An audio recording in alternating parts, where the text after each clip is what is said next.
But did we not have a big player that year? No, it was like Seth Curry. It was no one had gone. It was Seth Curry, Quinn Cook, Mason Plumlee, Ryan Kelly. I think Tyler Thornton was still a player then. Yeah. That was it. 2 points, 3 fouls. Emil Jefferson. That might have been Emil's first year. Yeah, because I think he redshirted that year. Quinn Cook, Kelly. That was really Ryan Kelly's big year. He was a senior that year. Yeah. Ryan Kelly and Remember that year he broke his foot? Okay, everything sound good. We're good to go. How's the lighting? Let me make sure I got everything down packed. Let me make sure I can hear myself before I can start off. I would hate that I went through this whole thing and was muted the entire time. All right, I can hear myself. Okay. I always gotta double check, man. I've streamed like playing a video game for like hours and I was muted the entire time. And I'm like, oh, there he goes. But all right. Welcome back, sports fans, to The Ugly Truth, where we tell you what you need to know rather than what you want to hear. And sometimes it can get ugly. As always, we have a good one for you. Tonight, in honor of March Madness, we have 2 Duke alumni on the show. I would like to introduce my good friend, Chad and Priyong. How are you guys doing tonight, fellas? What's going on? Yo, what's up, guys? Thanks for having us on. No, man, I really appreciate you guys for you being on the show. I'm really excited. This would be our first Duke alumni on the show. Really excited to have you guys, especially with March Madness starting soon. Really excited to talk about some Duke basketball. And I know I'm not as good looking as Rio, but I'm all you got for now. Rio will be joining us later on tonight. He is getting fresh, getting some haircut action going on. So he will be on later on tonight. As always, Rio and I would like to thank you guys for tuning in and supporting us. Whether you listening on the road, watching on the toilet, watching while you're cooking, it doesn't matter. Rio and I are truly grateful that you are listening. Now let's get into some Duke action. Yes, sir. I'm excited. We got a couple of questions for you guys. You guys ready? Let's do it. All right. So first question. Given that both of you guys went to Duke University and the basketball games, tell us about some insane game moments you experienced there. Priyong, you can go first. Ooh, okay. Let's see. So first one that comes to mind is senior year. So Chad and I both same year. Just some background. Chad and I same year. Yeah, right. Let's give a little background. Yeah. Chad and I knew each other starting freshman year. Same dorm freshman year. Hung out all 4 years. Good friends. Spent a summer together in South Carolina in bumfuck nowhere. No, I'm just kidding. Marion, South Carolina. Very great town. Great people. First bad and a lot of fun. What'd you say? I said first bad word. Sorry, Mom. I know. Sorry. Yeah. No, great. I don't want an awesome experience, and I loved it. Chad, what else is that? That's it. It started freshman year together. We went to games together all 4 years, and then we graduated in 2015. So we got to see the national championship. Yeah, you were there for that. We were there for that. Oh, I'm pretty sure it's crazy on campus. Yeah. Wow. So just some more background. We had our first year, we lost in the first round to Lehigh. Okay. Our second year, we did go to the Elite Eight, and we lost to Louisville, who ended up being the champion. And then our third year, we also lost in the first round, this time as a 3 seed to Mercer. I still remember. Well, we can get into all of this stuff. So this is like, huge Duke fans, gone to the Duke Carolina game, tell you about all the tenting stuff. And so, but 3 years, 2 of them are first round exits, which is just embarrassing. So, our senior year championship was pretty sweet. Yeah, no, I remember those first round exits. My heart was broken. And I didn't even attend the school, right? I was just watching it as a fan. I'm pretty sure, like, walking around on campus, what's the feel like after that? What are your emotions after getting kicked out of the first round? Chad, why don't you go? I was participating in a research study when that game. So wait, which one? The first year or the third junior year? One. It was an afternoon game. Somebody was putting like a catheter in my arm for this like research study at the hospital, and I'm trying to live stream the game in the middle of the Duke Hospital where the cell service isn't very good. Oh my god! Like watching us lose there as I'm feeling so much pain in my. It was just like sadness all around. But man, the first thing I don't know. This is like bitter alum perspective now, maybe, but like you'd be surprised how many Duke kids did not know what was going on. Yeah, I mean, don't even know what season basketball. Yeah. Like it's bad.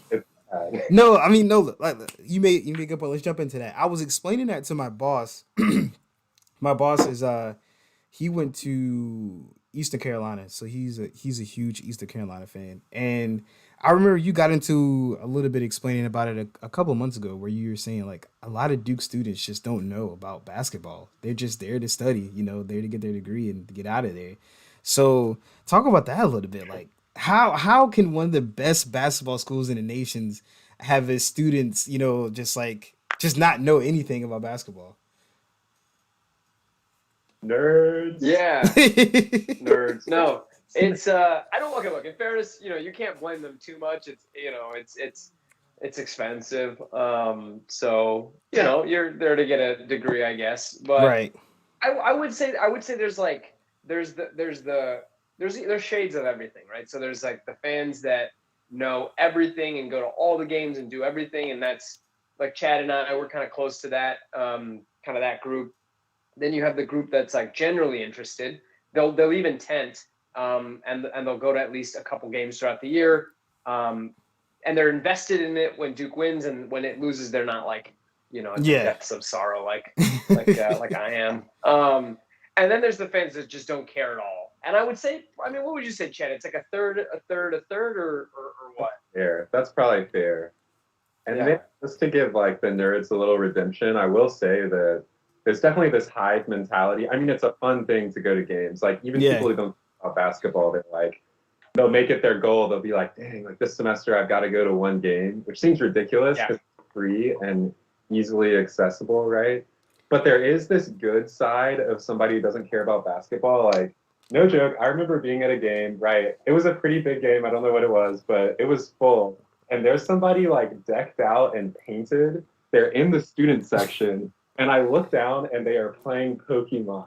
Like, and that sums it up perfectly, right? Like, face paint, Cameron crazy. Like, the ESPN video cameras, are showing, like, a wall of people going crazy. And then there's this one person who, like, is really just likes to play Pokemon, but they're going to be there. And they're going to be in the crowd. There's, like, funny stuff like that, too. I can only imagine. I mean, going to A&T in Greensboro, we're not, of course, as big as basketball school as Duke, but I mean, a lot of the students were invested. A lot of students knew what was going on about sports. It's just crazy to hear that the students at Duke University, a good majority of them, just don't know anything about basketball. But like you said, it boils down to, students are there for education. They're serious about it. I know me, I would have been at every game, especially if it's free. You said it was free. It's free. Yeah. It's insane. Now you do have to wait though, right? You do have to wait in line. It does take some time, all that stuff, but you're right, it's free. Like, and these tickets are otherwise hundreds of dollars, if not thousands. So right. You're totally right. So were all of the tickets free, or did you have to pay for the? You didn't have the Duke and Carolina game was free? Yeah. Get the. They charged us for the A&T and Eagle Classic. Like, that's our rival. They charged us for that. I'm pretty sure, if I can remember correctly, I think all of our basketball games were free, football as well for the students, but they charged us when we played Central. It was like $35. Wow. Dang. It was crazy, man. You guys can see it. And I was talking to Chad about that. I'm going to get a little bit off topic, but I went to you guys' bookstore, the student store, to buy paraphernalia, and you guys had a clearance section. Like, I'm like, all right, me and Chad are biking to the store. And it's like, Chad, is your student store open? He's like, yeah. And I was like, well, are they going to be Duke prices, or can I afford to buy a hat? And he was like, no, it's affordable. And he wasn't lying, man. We get there and it was affordable. A&T, I would have had to take out a student loan to buy a hat and a t-shirt. You're laughing, but I'm dead serious. Man.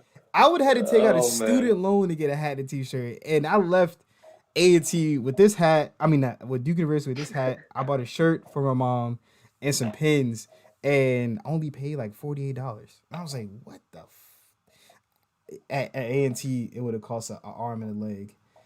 So, honestly, students are used to getting so many free t-shirts for anything and everything on campus. It's like at any given day on campus, at least 1/4 of the student body is wearing a Duke shirt. It's just like I have so many free t-shirts at home, like back in Charlotte. There's no way. There's no way. There's no way. There's no way that you know how hard it was to find a free t-shirt at A&T? Like I think I paid for a couple of my engineering t-shirts. You would think I'd at least get that one for free. I'm already paying you guys thousands of dollars each year for tuition. Where we had a thing called midnight breakfast once a semester where the food hall opened up at midnight for all the people who are studying before. It was like the start of finals week or something. Yeah. And it's like they'd have all the food hall people there like making, I don't know, pancakes for people from midnight to 2 a.m. Duke made free t-shirts for midnight breakfast. Like that's not people walking around with just shirts that said midnight breakfast. Midnight breakfast. I think I have 4 shirts, midnight breakfast shirts from senior year. I got them all for my parents. I still see my mom walking around the house wearing them. There's no way. There's no way. You know what? Yeah. You know what? Let's get back on track. Yeah. So you go ahead. Yeah, no, I'll say so with you guys, you know, of course attending Duke. You guys ever encounter any basketball players while you're on campus? Oh, I have a good story. So one of the best memories. Okay, so freshman year, previous 2 years, right? The year before we won the national championship. The following year, Kyrie Irving was there. Should have won a national championship. Still not over it, but we should have won a national championship. The year that our freshman year is Austin Rivers' first year, and this is when like one and done is picking up, right? Like we got Kyrie, everybody was freaking out. We lost out on Harrison Barnes, but we got Kyrie. And then we land Austin Rivers, same class as Anthony Davis that year. So people are like, oh my God, like another player maybe like Kyrie.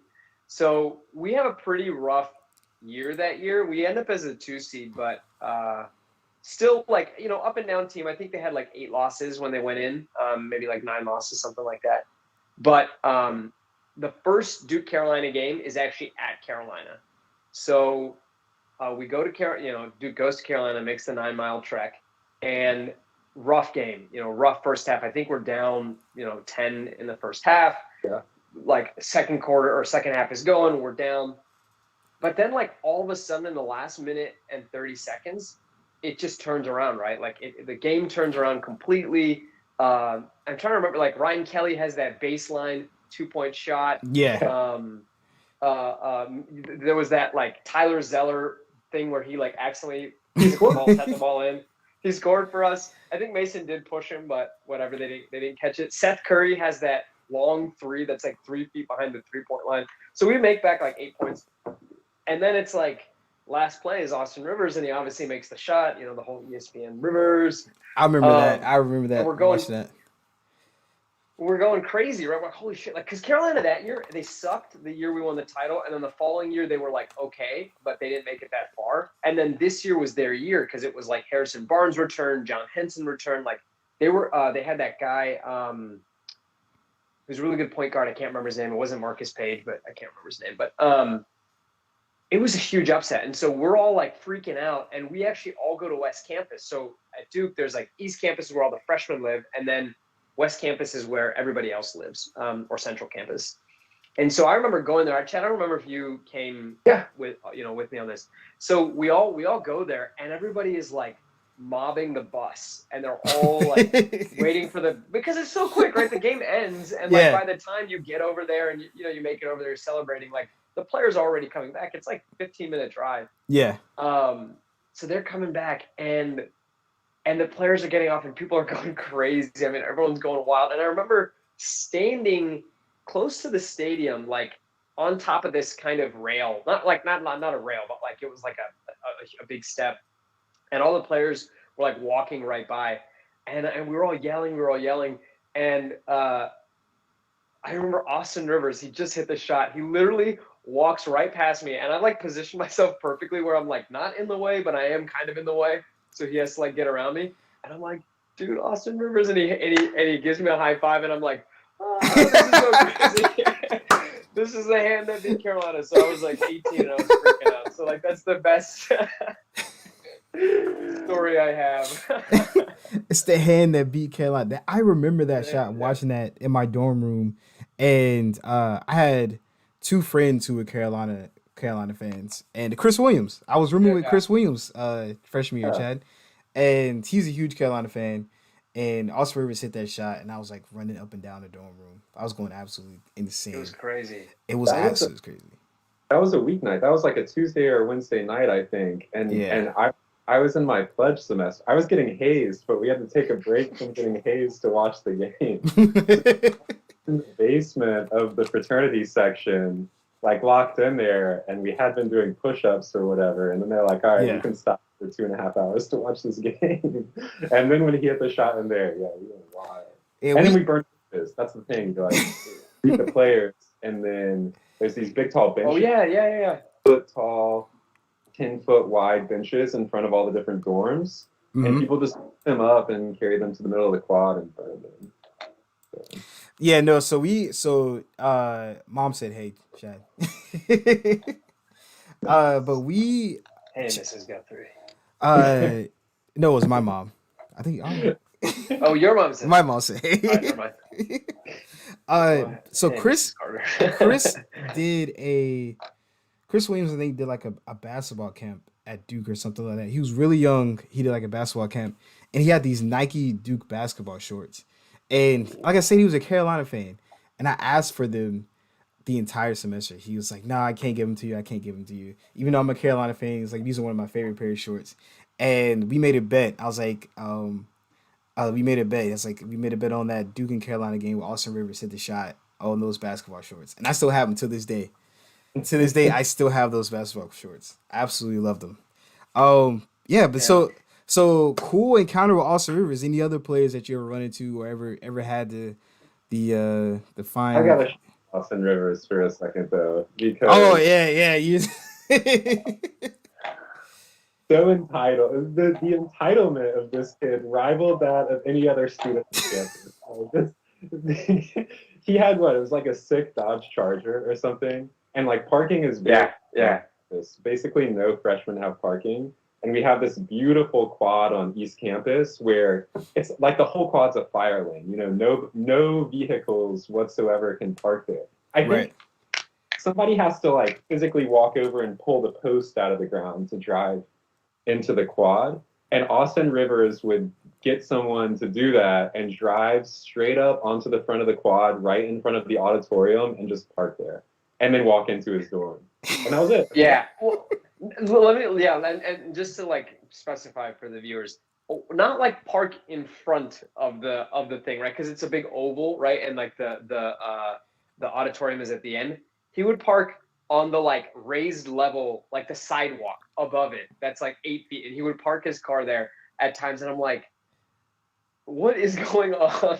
Like, I get that he's really good, but man, this is like really rubbing it in our face. That was like the impunity of it all. So I know, right? So Austin Rivers was a freshman that year, and like you said, Chad, freshmen were not allowed to park on campus. So not only are you parking on campus, you're parking on like a sidewalk in front of your dorm room, just like, this is my spot right here. Don't worry about it. Like the university president should have gotten towed from that spot if they parked. Yeah. I mean, he was the only person who could do it. Wow, that's crazy. That's crazy. I never liked him for that, right? Because I'm like, hey, we're classmates. Like we're equals when we're not on the basketball. We're equals, like you and me. But so on the other end of the spectrum, we had the next 2 years later, we had Jabari Parker. And I didn't see very many basketball. I never had a class with any basketball players because I was doing engineering and they didn't have time for that. But Jabari Parker had to have been the nicest, like recruited, touted, famous basketball player that we had. He was super cool. Super cool. everybody. Yeah. No, like so humble, like so kind. Jabari Parker baked brownies and brought them out to people who were tinting. He literally baked brownies somewhere, and so when everybody's tinting for the Chapel Hill game, they're like, 1,200 people at its max sitting out in a lawn, sleeping there, and he walks around with like a freaking thing of brownies, handing them out to everybody, and I'm like, man, what a kind soul. Oh my Jabari God. Parker, I just like that guy should have had such a good NBA career if he hadn't gotten injured. He was so talented. Like that made me so sad. He was such a good kid. Yeah, that's awesome to hear. That's awesome. Yeah. You said you used to see what was the other Justice Winslow? You said he was like really nicely dressed almost every time you saw him. Was it him? Yeah, I remember that. Stylish, but I saw him rarely.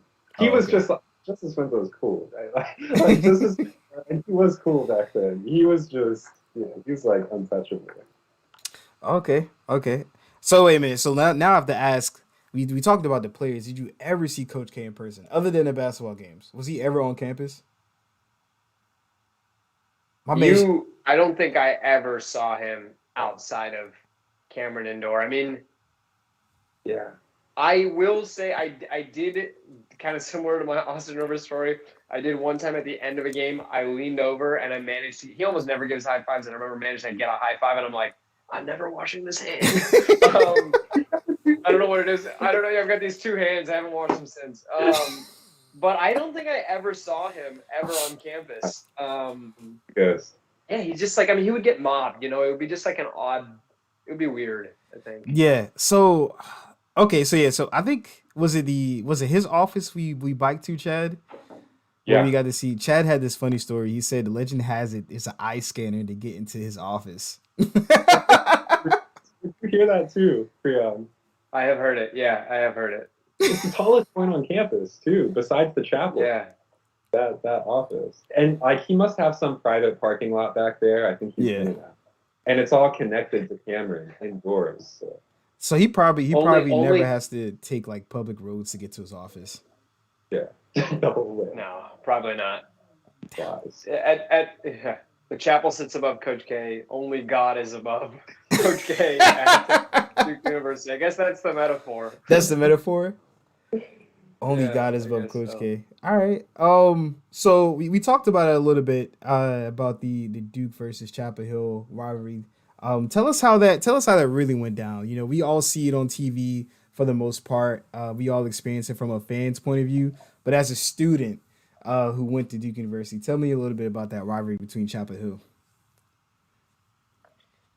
Yeah, it's wild. Like, I think something that I've noticed. So Chad and I both grew up in North Carolina, and I will say, like, I think people who go to Chapel Hill, a larger percentage, I think it's like 80 or 85% are from North Carolina, and for Duke, it's like the opposite. It's like 15 or 20% are from North Carolina. So, like, I think what I've noticed, and I have a lot of friends that went to Carolina, is people that go to Carolina, they grow up knowing the rivalry really well. Like, they just know it, and they probably picked a side. They, have been Carolina fans forever, or they get, into it early. So like they come into university like foaming at the mouth for like the Duke UNC game. And I think like a lot of the Duke, I'm trying to be unbiased. But I think I noticed this, like a lot of Duke fans, a lot of Duke students, I should say, like they don't, they've heard of it, just like for me, I've heard of like OSU Michigan, but like I don't get it. Right.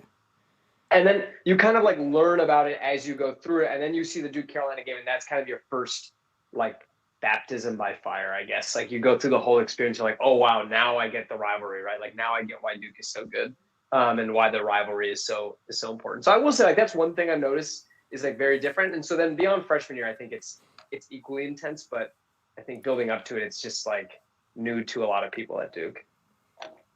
That definitely fuels the fire for Chapel Hill fans too, because they know that. Yeah. They fully understand that there's so many Duke kids who just like they didn't grow up with it. Exactly. And it's just like one more thing of these like frou Duke kids over there on the nice campus who just walk in and then act like they're all excited about the rivalry.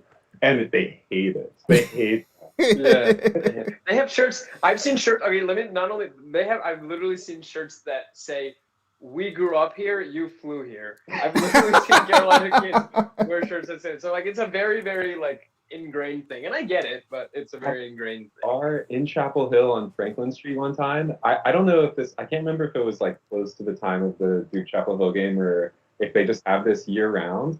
But in the urinals, you know how you have the little catchy. I don't know what they're called. Yeah. I don't know what they're called either. Like laminated pictures of Coach K in the urinal. And I had to sit there and be like, dang, I want to aim, like I want to be polite. I'm not going to pee on the wall. But at the same time, like I have to, I'm also not going to pee on Coach K's face. Yeah. Yeah, that doesn't. I will say, like that doesn't exist in Durham and Duke. Like that is one thing. Like there is no Roy Williams, Dean Smith, Tyler Hansbrough kind of thing like that. Like they take it. They really go the distance with some of this kind of stuff. That's absolutely insane. We had our rivalry at A&T was central, and it never got that big. We understood it as students.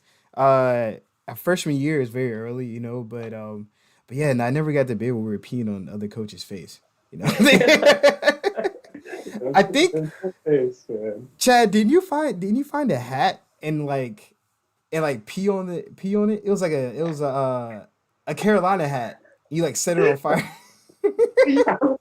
If I did, I wasn't in the state to remember. We were I think it may have been our sophomore year in college. We came back, a bunch of us hung out, from high school, and we were walking to some park, and you found it on the ground. You're like, I'm about to take this and pee on it. Jeez, that probably happened right after the Franklin Street bar fiasco. Trying to pay them back. Chad, your mom just snitched on you. She said you dated a Chapel Hill girl. Ooh, briefly. That was my junior year. Chad, what is this? Why am I just not hearing about this? What is this? Yeah, wait. I think I don't remember this either. Oh, Chad, wait a minute. You kept this a secret from everybody? I don't want to comment on the record about this. There's nothing to say. There's nothing that needs to be said. Not at all. That was spring semester though, so that was basketball season. Okay, we all make mistakes. Record about any of that. We all make mistakes, Chad. We're here nor there. It's okay. Yeah. I will say, junior year, to get into the Chapel Hill thing. I mean, a huge part of what is objectively cooler about Duke and the Duke Chapel Hill rivalry is, right? They don't have. I think they stand outside for a few hours. Cool. They have a lottery. I don't know what they have to do. We tend for when the game is the second of when we play at Chapel Hill and then home at Duke for the last regular game. We're tenting like 10 weeks. Wait, Chad, you went in and out. We're tenting for up to 10 weeks. 10 weeks? Depending on you come back, you pay tuition, you pay for room and board, and you move into a tent like January 6th, January 8th. And then what day was the game this past year? Like March 5th or something? March 10th? Yeah. Yeah. So the longest tenting is like when it's the first home game, it's 6 weeks, and the longest tenting when it's the second game is the home game is like all of January, all of February, and pretty much the first week of March, like 9 weeks. That's the longest. So there's options, right? So our senior year, we finally said we need to do this. We have the time. It doesn't matter. We're going to tent for 10 weeks straight, 8 weeks straight, whatever it ended up being. So it's called black tenting. It's the hardest. Then it goes to blue tenting is 6 weeks, and then white tenting is the softest. It's like 2 weeks. And then if you cannot tent, there's a walk-up line. And we can talk about the walk-up line first. So you have like okay. And you have to get a group of 12 people per tent, right? So the way it works is there has to be a certain number of people in the tents during class hours. Like for black tenting, it was 6 out of 12 had to be there. And there's random checks all the time. But at night, 10 out of 12 of us had to be in the tent. And there were these people, there's a whole group of people. It's like, they're called line monitors, and you're registered in there. And at any point in the middle of the night, they start blaring these air raid horns on their loudspeakers, and they wake everybody up in January when it's 35 degrees outside. It's a little sadistic. It's a little bit sadistic, I will say. It's like a little bit of petty tyranny. What the are you serious? So you get out of your tent and you go stand somewhere at freaking 4:13 a.m. while these line monitors go around with literal clipboards, and they check your name off of a list, and then they say you're good to go and you can go back to sleep. Wait a minute. When you spoke about this earlier, I thought tenting was just like overnight, 2 nights. You just said 10 out of 12 people have to be present in your tent at night, and sometimes it's up to 10 weeks. How big are these tents? So they're big, but so it's like there's 3 things of rules, right? So it's like black tenting, blue tenting, white tenting, all the black tents. So the benefit of starting early is that you get to go into the stadium first. There's not even seats assigned. So you literally, if you're the black tent, you're the number 1 black tent, you literally get to enter the stadium first and pick where you want to stand. Oh, so wow. That's how it's done. Yeah. And the way it works is if you're a black tent, after, I think it's like, let's say it's 9 weeks. I think the black tenting period is like, let's say it's 4 weeks. If you make it through black tenting, you then go through the blue tenting rules, and all the tents that join during the blue tenting rules, they just go through the blue tenting rules. So then if you're like, you go from the black tenting rules to the blue tenting rules to the white tenting rules. Okay. So it's kind of like everybody. Okay. Yeah. So like if you started first, you'd go through black, blue, and white. If you started whatever in the middle, you'd go through blue and white. And it gets progressively easier. So just a little bit of background. Another kind of. And then it lightens up. Wait. Say it again, Chad. I was just January is the hardcore shit, and then it lightens up after that, and it just gets easier. So you get battle hardened at first, and you're proud to be a black tent, and like you were there first. And, Wait, have you guys ever been black tents? Yeah, senior year. Yeah, we did that senior year. We were in the same tent group. Yeah. 10 people have to sleep there at night. Unspoken rule is probably, I would say, give or take, at least 4 people have to be drunk on any given night. So it's fine. And, these are tents that are literally 1 foot apart from the next tent over. So if you're thinking about quality of sleep, there is none. Everything. I mean, you hear everything. There is not. I mean, what? Like, I remember waiting for our rivalry game. And we just had to wait in this long line for like maybe an hour. Tahira's in here. Tahira, how long? She'll answer in like 5 minutes, but how long was that line to wait for the Aggie Eagle Classic? I only remember waiting a couple of hours, but she'll answer in a couple of minutes. But no, I mean that's absolutely insane. Weeks. So let's get into the tenting, because this is very, very interesting. This is the first time I've ever spoken with anybody who's waited outside for a basketball game in a tent that slept for weeks. So like, what's the craziest thing you've seen or heard like in tenting? Oh, God, so much. I mean, the filth of it. The filth. Two kids are like stealing pallets from the local Harris Teeter, seriously, because you have to put the tent up on a pallet because it's on grass, right? And it rains.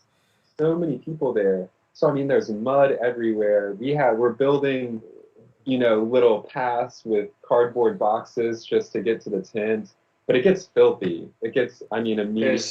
There's diseases going around. There's like pink eye and meningitis and like the flu and all these like. Whatever that. Tahira said it wasn't even an hour, and she's never waited in a line. So like, charge money for it. I mean, but still, like. So you can imagine when the Duke game starts, like when the Duke Carolina game starts, you can understand how incredibly amped everybody is. I mean, you've been sleeping anywhere from a week to 8 weeks outside, 10 weeks outside. Everybody's drunk. They're excited to go to the game. It's like absolute energy, right? Everyone's painted themselves. So it's like, that's why it's obviously we lost this year, but it's a tough atmosphere to play in. Oh my God. With the tenting, It ends up being, I mean, I didn't do it I wish I would have done it all 4 years, like looking back, but I mean, it's easier to say that after the fact. But some freshmen would make the time in the like freshman year is hard. Freshman year at Duke is really hard. And some of them did make the time to do black tinting, which is really crazy. But if you don't. Yeah, and rush and do all that stuff and like pledge a fraternity, and I don't know how they do that. So that there were 100 tints allowed, 12 people per tint, 1,200 people would go through the tinting process. And so those last 2 weeks of tinting are pretty wild. It's a party atmosphere, but it can fit more than 1,200 in that one little section along the length of the basketball court. That's undergrads. Yeah. All people you see doing the distracting gyrations, whatever it is they're doing behind the free throw line, those are all the grad students. So we would fit 1,200 kids just along one side of the court. Plus, and how many were in the walk-up line? Like another couple. So I think it was, and I hope there aren't any like Duke administrators watching this. I'm sure they're not, but they would put like, so 1,200 was what was allowed. I think 1,400 was what was total, like allowed for fire code, but they would put in like 1,900 people. They would jam pack you into this thing. Like the way to think about it is, like imagine if it's like this, you're like, this is the length of the thing. Normally you'd put like 2 feet and you'd stare at the court forward. There's so many people that everybody is packed in like sardines like this. You can literally, I'm telling you, you can get 1 foot and the tip of your toe on your other foot on the actual bleacher. That's how many people are there. Like if you fell a little bit and you had to like get back up, you would probably lose your whole spot because there's that many people. Like it's so packed. And to be clear, the bleachers that we stand on are bleachers that you would find in a high school gym. They're the pull-out bleachers of 50-year-old wood, right, where they're this wide. And I don't know if you've ever seen, the closest comparison I have to this is if you've ever seen a video of like the subway in Tokyo where they hire people to pack the people into the subway cars. The line monitors have a job that day, and they're standing in the bleachers, and they're physically telling every person to turn 90 degrees, and they're pushing them, and then they're taking the next person, and they're like, come over here, turn 90 degrees, push them. And so there's humans literally turning everyone like this and stacking them chest to chest. So, like, that's a job. God, it's absurd. It's absurd. I remember this girl, one of the craziest things, I remember this girl, she threw up. She was like so drunk and so tired. It's so hot. I mean, it's so incredibly hot, right? You have all these people. I think she just like, you couldn't leave. Like, it's so hard to get out. She just threw up and just threw up right there and then just got back up and just kept cheering. Like, there's just so many people. So Chad, such a wild atmosphere. We have a question. What did you do before rushing into the Miami game? Hey, March 2nd, 2013. I'll never forget the day. What happened? What a good game. Great game. Main thing to remember, the takeaway from this night for everybody is that Ryan Kelly it was the return of the White Raven, the surprise return of Ryan Kelly after spraining his ankle, whatever he did. He came back. I think Miami was definitely top 15, maybe top 10. And they beat us earlier in the year too. They beat us earlier in the year. Right. They beat us like 90-60 earlier in the year. And Ryan Kelly had been injured, and we didn't know he was going to play until they did the player introductions. And when they announced his name, they were like, Cameron was thunderous. And he came out, hit 7 of 9 threes, and we won the game. So that's why everybody else should remember the night. I was so stoked for this game, and I was busy. I was like coming from swim practice or something. I don't know what I was doing. I had my entire book bag and a duffel bag full of like running shoes, coat, all of my swim stuff, and my laptop, my notes, my chemistry textbook, everything. But I was like late, and so for context, for games like this for Miami, let's say they were top 10, then Miami would be a big game, Virginia would be a big game. People would line up sometimes even the night before for these games, right? So Miami was one where people probably started lining up in the morning or the afternoon. And it's like you're gonna get in, but if you want good seats, some people will be there at 10 a.m. and just hang out all day and go to the game. I couldn't do that, so I like had to run up, get in line with my friends, chug like 3 beers and have someone paint my chest. Really. I had no time to like put anything away, so I had my backpack and my duffel bag, and I just threw it in the bushes, like right outside Cameron. I just tossed them. Right behind these bushes because it's. I remember. Right? It's a good bubble. The bubble's there, And so I'm getting all painted up, and literally all I do is I take my Duke card, my ID card out of my wallet, and I stuff it in my sock, and I take my phone and I stuff it in my other sock, and I'm like, let's go, because there's you can bring a backpack in. Yeah, and Ryan Kelly saved us, and we won the game, and I was on cloud 9, euphoric, and walked out of Cameron. I remember this. Was your stuff still there? This exact moment. Was your stuff still there? No, man. Somebody took your stuff? We stole all I remember this. all of it. I remember this.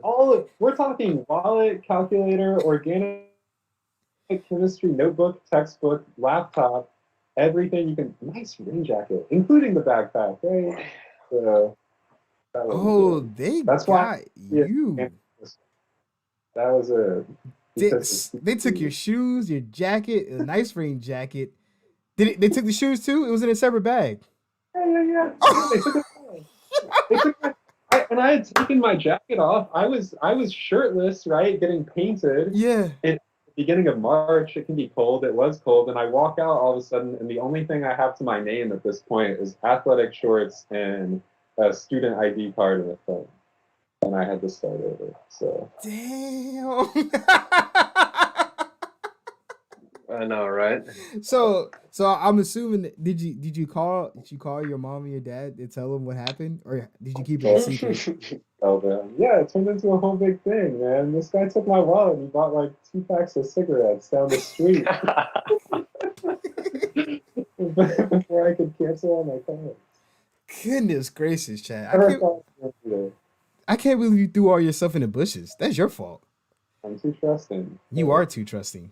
You're very too trusting. We were there. I was there last weekend, and we were riding bikes on the campus. And Chad was like, "Oh my God, I forgot my bike lock to my bikes while we were riding on campus." He was like, "You know what? It's fine. They'll be safe." And the bike he was riding was like $2,000. The bike I was riding, I'm not gonna say the price, but it was ridiculous. It was more expensive than a $2,000 bike. And we were just parking them. We were just parking them like right on bike rails and just walking away. I know. Oh my God. Chad's like, it'll be there when we get back. It'll be there. I'm like, are you? Lo and behold, he's got a history of having his thing stolen. So I'm just saying, like, and the bike I was riding was an electrical bike. Like it would have took them nothing to just take off. They would have been gone for forever. We wouldn't have caught them.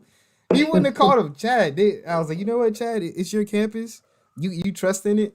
But if it was me, I would just walk that. I just would have walked in the building. I should have been carrying the bikes. They should have been pushing it out the way. You are pretty trusting. But yeah, no. He was. Your campus is really nice. It is very nice. I've been to the Chapel Hill campus. And they have a lot of hills. It fucking sucked. Like, yeah. They have a nice campus too. I feel like ours is like I like that theirs is kind of large and it's got Franklin Street and all that. But like ours is, I think the cool thing about ours, it's a little bit more secluded, so it's like insulated a bit. And so it's like the West Campus is just gorgeous. Yeah, no, it was absolutely gorgeous. We got to take a walk inside of the was it Pratt School of Engineering, that building? Oh yeah. Where Chad got to have fun. That's really nice. Had a ton of fun out there. We rode by your freshman dorms, right? They were like stone. There was like a stone building. We saw West Campus. We didn't go over to East Campus. You saw West Campus. But you stayed over there, no? Yeah. Oh, okay. All right. That's pretty awesome. Yeah, no, Chad he's definitely trusting. Priyong had one of the nice what room were you in on West Campus? You were right there. Junior spring? Yeah, I can't. Yeah. So junior spring, because we went to study abroad that first semester. We were in in, I can't remember the name, but it was the shittiest dorm. It was, I remember coming back and there were ants everywhere one day. It was just terrible. Yeah, Duke's dorms, they can be really shitty. I don't think people realize it. Some of the newest ones, like they've spent so much money in the last 8, 9 years or 7 years making all these incredibly nice dorms. Our freshman year dorm, in fairness, was really nice. But you can end up in a really shitty dorm at times on campus. It's a weird thing. All right, so with it being, and it saddens my heart to say this, but Coach K's final season, what are your thoughts on it? Priyong, we're going to start. Priyong, I'm going to start with you, man. What are your thoughts on that being Coach K's last season? Yeah, it's crazy. I mean, he's been there. The first year I was really a Duke fan was 2007, like 2006, 2007, because my older brother went there. That's it. That was his freshman year. Coach K was there. Obviously, he's been there for, since like 1980 something, 83. It's definitely sad to see him go. I think last year I was like, oh, he's got another 4 more years in him. But now that you like look at him, you're like, oh man, he is actually pretty old. 74, 75 it's demanding, right? Recruiting and flying everywhere and going to the practices. So it's definitely sad. I think I do wish that like we could flip our record at home and away this year, where we've been so good on the road and not as good at home. I would have loved to flip that because we just have such a Duke home advantage in all other years. So that part does suck. But, he's given us 5 national championships. That's a lot of freaking national championships, a bunch of Final Four. So, sayonara, enjoy retirement, and hopefully John Shire's a hell of a coach. I know his retirement check's gonna be fat. Yeah. I hope it goes to. I hope like somebody in a front office somewhere in the NBA brings him in. I think that would be so sick to see. Like the Pelicans, man, they would actually have a chance of re-signing Zion if they brought him in. That's like my secret take. Oh yeah, no, that's a pretty good take. What do you want him to do? Huh? What do you want him to do? Coach K? I don't know. Just turn around the franchise. Like go to the Kings. Like make them a respectable franchise or something. Oh like man. So do you think the coach that is going to carry the reins right after him? How do you think he's going to do? Yeah, I don't know. I mean, John Shire, point guard, went right. He won that 2010 title. My cousin actually knows him. He was friends with him in what's up? Yeah, Chad's mom sent me a picture. Oh God, you got to show it now.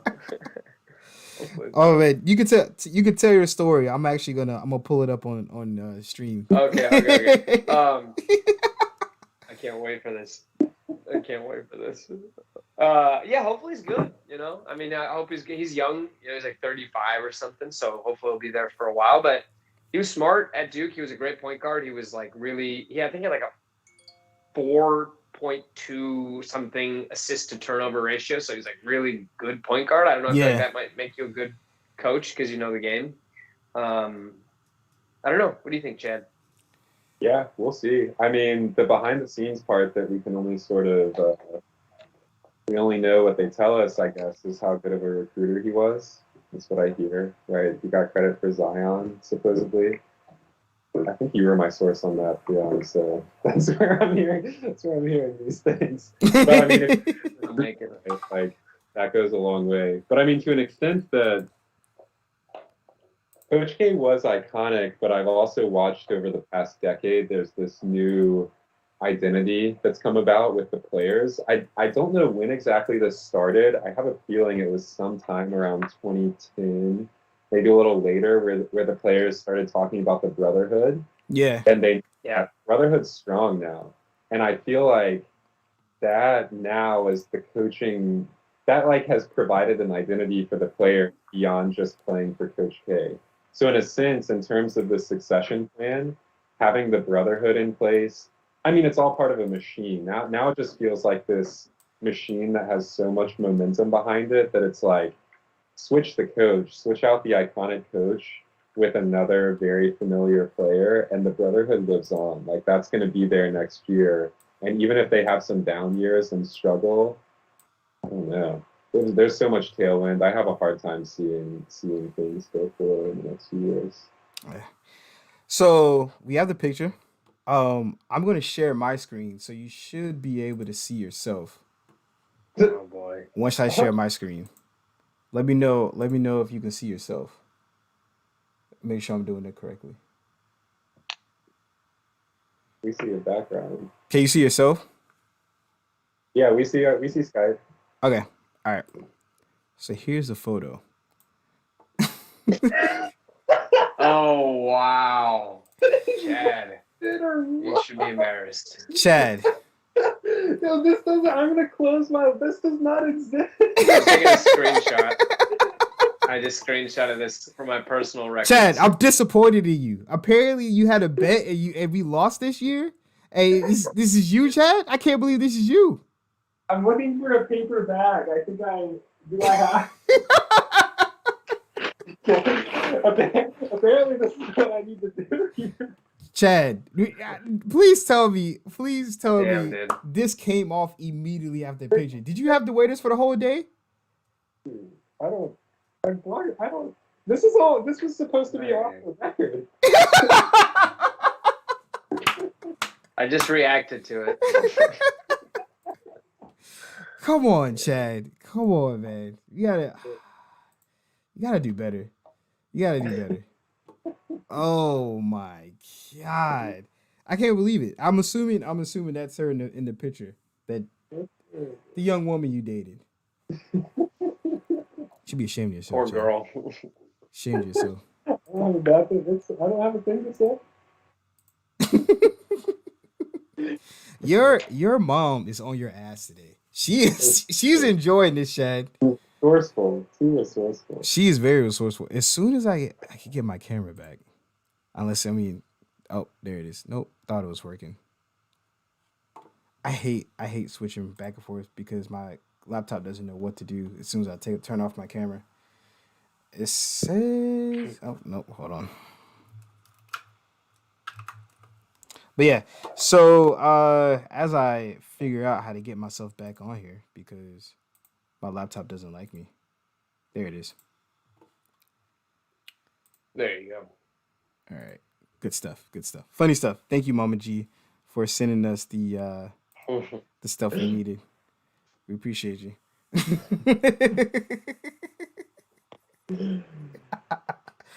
Oh man, Rio said that's what you belong in, Chad, and that's not true. That is not true. That's not true. That's absolutely. I don't know what I did. I hope you showered 8 times that night. I hope you showered it. But no, I don't know what stipulations were associated with that picture. I don't know. So just to get the fire off your back, a funny story.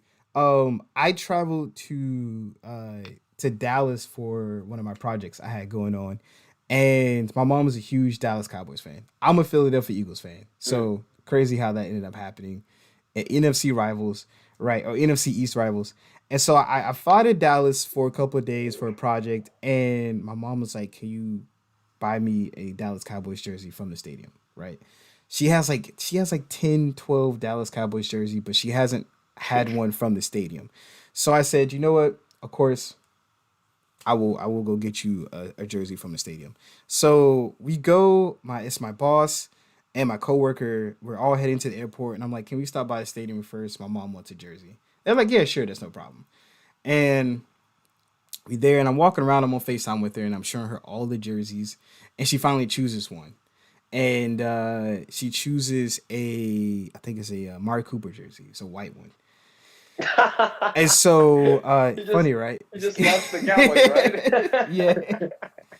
And so my mom just started this new job at the Panther Stadium. It's a very nice job, and she got an iPhone for a company phone, so she doesn't know how to work iPhones, right? She's been Android her whole life. So I'm FaceTiming her, and we're looking at the jerseys, and so she says, "Can you try on a jersey for me so I can see how it fits?" Right? How do the jerseys fit? And I said, I would never put on another team's jersey, let alone a Cowboys jersey. But you are my mother, and I would do it for you. That's no problem. And so I threw her jersey on, I do a little turnaround. I'm like, you see it? She's like, yeah, it fits nice. So take it off. That's the one I get. And so I'm on the way. I'm actually sitting in the airport. I'm sitting in the airport and I'm waiting for my flight to go back home. And I get a text. I'm looking at my phone. My mom fucking screenshotted the FaceTime call. And she just got the iPhone and she had to been like trying to figure it out as quickly as possible. And it's a picture of me with the Cowboys jersey on. I'm like, no, you did not just do that. So she has a photo of me in a Cowboys jersey somewhere. And she's not allowed to show people though. That is she did all that, right? She didn't even want the jersey, did she? She just wanted the picture. That's what I'm thinking. Yeah, that's what I'm thinking. She already knew how to use an iPhone. She's an expert. She actually is a genius at the Genius Bar at the Apple Store. I wouldn't doubt it, man. She played me. She played me like a Nintendo Switch. That was disrespectful. So I got a couple more questions for you guys. I know it's getting kind of late, so I'm gonna let you go. So with all your experiences and stuff as a student and as as a fan of the game, what was your favorite Duke basketball moment? No, you're not going to send it to me. It has to be has to be the championship. Okay. Yeah, we won. I mean, definitely the championship. I mean, we lost in the first round our freshman year, lost in the first round our junior year. Sophomore year had a chance to get to the Final Four. I think we were up at halftime and we ended up losing that game. But yeah, I mean, like senior year, Kentucky that's the year with like Karl Anthony Towns. I think they had Devin Booker coming off the bench. I don't even think he was a starter, which is crazy to think about. They were 38-0. They, a lot of people didn't even pick us. I think we finished. We didn't even win the ACC regular season. We didn't win the ACC tournament, but we had really good wins, and we only had 4 losses. I think 3 or 4 losses. So we, I like remember all these random stats, but we were a 1 seed and we made it to the championship. Wisconsin upset Kentucky. Chad, I don't know where you watched it, but I actually went to the stadium, Cameron Indoor, to watch it. Stories on this, so you tell yours. Yeah. Oh yeah. Okay. Yeah, I remember. Actually, I do remember yours. I remember yours really well. So we went to the stadium to watch it. So you could they opened up the whole stadium to anybody who wanted to come in. So you could go. We actually sat at the top, so you could get really good seats. And what was weird was we had never sat in any seat except the student section. Right. So we were at like these really nice seats up top. They had it on the Jumbotron and we watched it. And after we won, I watched it with my brother who had come in that day. And we just celebrated and had a great time. I think we went to Shooters that night. I think I could still find a photo. We went at like 1 a.m. and they kept it open till like 5 a.m. I think that night. 5 a.m. That was awesome. That was really cool. That was really cool. So, and then Chad, you actually went to the game. Yeah, I went. So that was the year of 2015 Final Four in Indianapolis. I've got to give a shout out to Taco Bell. I still support Taco Bell to this day. Not only I'll always support Taco Bell, but the Taco Bell student section for us that year. So I don't know if you ever seen that on TV on ESPN and like bowl games or big football games. Sometimes they'll show Taco Bell student section. They give money for scholarships. I don't know. For us, what that meant is that we got tickets to the Final Four game and the national championship game for. Who changed? Did you change? Who changed? Sorry, what did I do? I did that. Well, sorry, guys. I was messing around with the settings. Oh, that was funny.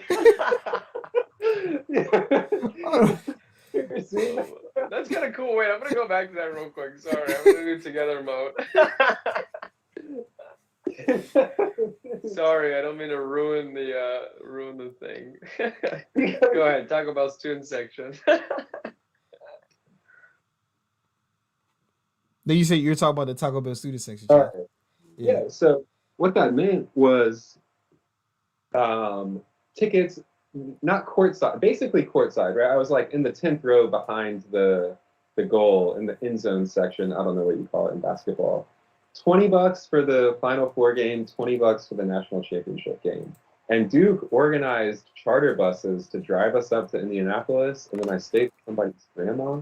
So basically, I got away on the whole trip, like go to the Final Four, see the national championship for like, I don't $50, right? Whatever I spent on food. And we were down there. So they want like a real student section for the game to make it look good on TV. And I mean, we were all there. I don't know, there's probably 1,000 Duke kids.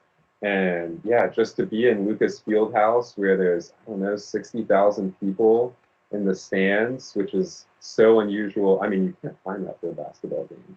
It's a matter if it's the NBA Finals, you're going to have whatever, 25,000 people. Yeah. So to be in the stands, and when we realized, well, we won that game 68-63, and I guess by the last couple minutes when we knew we were going to win it was a good game. But those last few minutes when we knew we were going to win it, it was Quinn Cook's senior year. That was Grayson Allen had a great game in the national. Great game. Yeah. Before everyone hated him. That was. Yeah. Everybody was hating on him before that game. He was tripping a lot of people. Yeah, fair enough. But he was a freshman. So it was Jaleel Okafor, Justice Winslow, Tyus Jones were the three big ones, and then Grayson Allen was coming off the bench that year. He was playing like 10 minutes a game. You're right. He had 30 points against. He had like 30 points again. He had barely played, and then he started playing more and more as the year got on. And if you guys remember Rashid Suleiman was on that team, and then he got kicked off. So Grayson had to start coming off the bench, and he had to play. And he had like 30 points in a random home game against like Wake Forest or something, or like Georgia Tech or something like that. Forest, yeah. And then throughout the tournament, he really like stepped it up. Yeah, so that was pretty nuts. That was a great memory. That was a crowning achievement of my entire college career. I mean, there was nothing else that could have happened besides, winning the national championship our senior year spring. Yeah. That was it. That was the peak. That was the coolest thing. Yeah, that was so cool. That's absolutely awesome. I mean, to be able to experience that, not only as a fan but as a student, just multiplies it. So I'm pretty sure like the following days or the weeks were like how everybody was stoked on campus. Yeah. Cloud nine. Did you guys get free shirts again? I think so. What the fuck? I had to pay for my championship shirt. I had to pay for that shirt. You guys. They had those hats with the Alec gold bills on them. Yeah. Those national hats. Yeah. Did you get those? Those were cool. No, you had to buy those. No, you had to buy those. Okay, I was about to say if they gave those away, I should have went to Duke. I should try to go to Duke. I should try to get in somehow. As like a worker or something. So final question for the night, man. I really appreciate you guys being on here. So March Madness is starting up. I think the games start this weekend, if I'm not mistaken, right? The first round. There's a game on right now, yeah. Oh, there is. Oh, what aren't they like the lower seeds? They have to play each other first? Yeah. Yeah, the playing games, I think it's like 2 16 seeds and like an 11 or 12 seed. Okay. So I filled out my ESPN bracket. I filled out like 15 of them. 15 of them. At least 5 of them have Duke winning. The majority of them has Gonzaga because they're pretty stacked this year. But so what do you think our chances of winning the tournament this year? With it being Coach K's last year, you think we can get that extra push just like how the Lakers won when Kobe passed away? You think we can get that push, the extra emotional motivation, for us to bring it home? What do you guys think? Oh, it's gonna be tough. Is that what you're saying? I think yeah. So like, I think we can win it. Like we have like 4 first-round draft picks on the team, like 3 to 5, something like that. Yeah. And when we're like doing our thing, we're unstoppable. It's really, I think it's our defense. It's like, will our defense be the defense that was there middle of the year? And is it going to like, can we guard a freaking ball screen? Can we not switch Mark Williams out so he's guarding a point guard, and Jeremy Roach is down in the paint guarding like a player who's 7 inches taller than him? If we can figure out our defense, which is tough, but if we can figure it out, I think we've got every shot, because we're Duke. I mean, we got some of the best players, and they're great on offense. AJ Griffin is just a boss, like shooting like 50% from the 3. Yeah. Paolo's a monster down low. Mark Williams is a great defender when he's not, switched out. I think we can. Do I think we will? Like, I'm skeptical. I think we could actually lose in the second round if we play Davidson. They're actually a really good shooting team. Yeah. Or a Texas Tech, but I don't know. What do you guys think? I think we. Oh, Chad, I'm gonna let you go first. Yeah, I mean, I'm gonna fill out my bracket, and tonight I'm gonna use my brain. Uh-oh. I mean, my heart's in one place, and my brain is all the way on the other side of the room. Right? Like I don't know. If we make the Sweet 16, I'll be happy, and then it's a free ride from there. So sorry. No, I'm thinking. I keep bringing up extra Google tab windows. Like y'all can't see it, but everybody else can see it. I'm just trying to get to my ESPN bracket. That's it. Like it's acting crazy. But no, man. I think we have a strong chance. Hoss, one of the viewers, said you really can't compare it to the whole Kobe thing. I know you can't compare it to the Kobe thing. I was just saying, it could that just be extra motivation, right? Emotionally, with it being Coach K's last year. Could it be extra motivation to bring this thing home? I think it could. And pressure, like on the shot. Pressure. Yeah. Oh yeah, it could be pressure. Yeah. In most of my brackets, I have us, and I might be biased. I have us at least making it to Sweet 16. Most of my brackets. Yeah. Yeah. See, it's a weird year. Like, I don't really think there's like, except for Kansas, which I think is like have a really tough strength of schedule and like has done pretty well. Like, there's no team out there that really, really scares me. Like Gonzaga, yeah, they have 3 losses, but they play in just such soft conference that you don't really know what does it mean to have 3 losses. Like Baylor, they're injured. Arizona's got a new coach, so are they battle tested? Are they gonna really go that far? Who's the other 1 seed? I can't even remember. Like what team really sticks out? Like what team is like dominant? Like it was last year with Gonzaga and Baylor. I can't really think of anything.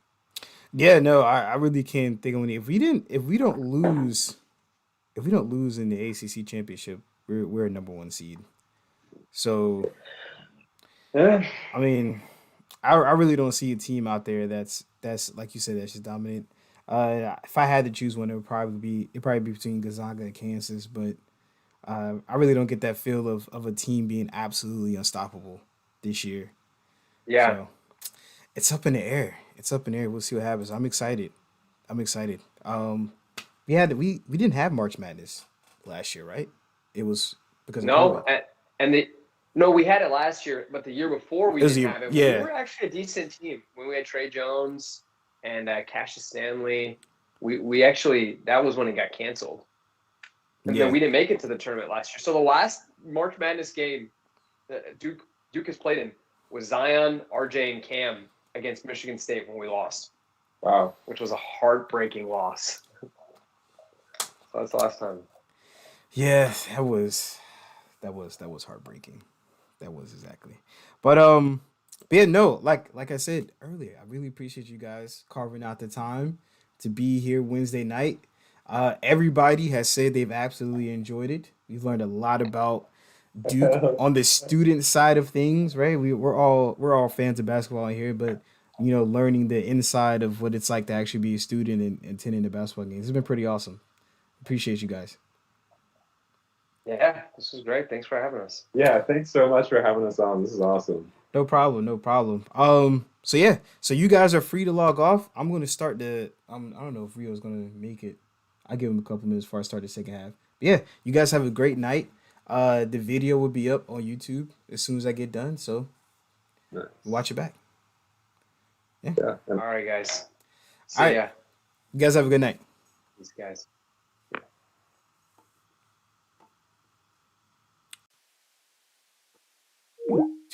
I just ended the call. I just ended it myself. I didn't want to leave. Can I join back in? Why did I have to leave? Or maybe if I start the call by myself. Can y'all still hear me? Can y'all still hear me? What's going on? I don't know if you guys can hear me or not. Hold on, let me make sure. Oh, you guys can still hear me, even even on this section. So I am going to. What time is it? It's 9:10. I texted Rio. Let me see if you want me to wait on him to start the second half, or we might just end it early tonight. We will see. Um,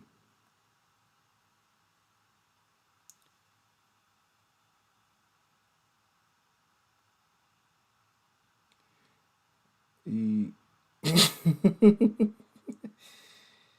let's see. Oh, okay. So Rio is getting off the exit. He's getting off the exit right now.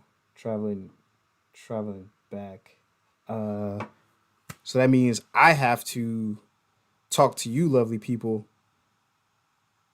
Yes, I have to talk to you, lovely people, for like 10, 15 minutes. If I remember how Hollis, why are you lying? Why are you lying? I already checked the score, Hollis. I know we not winning by 30. I know we not winning by 30.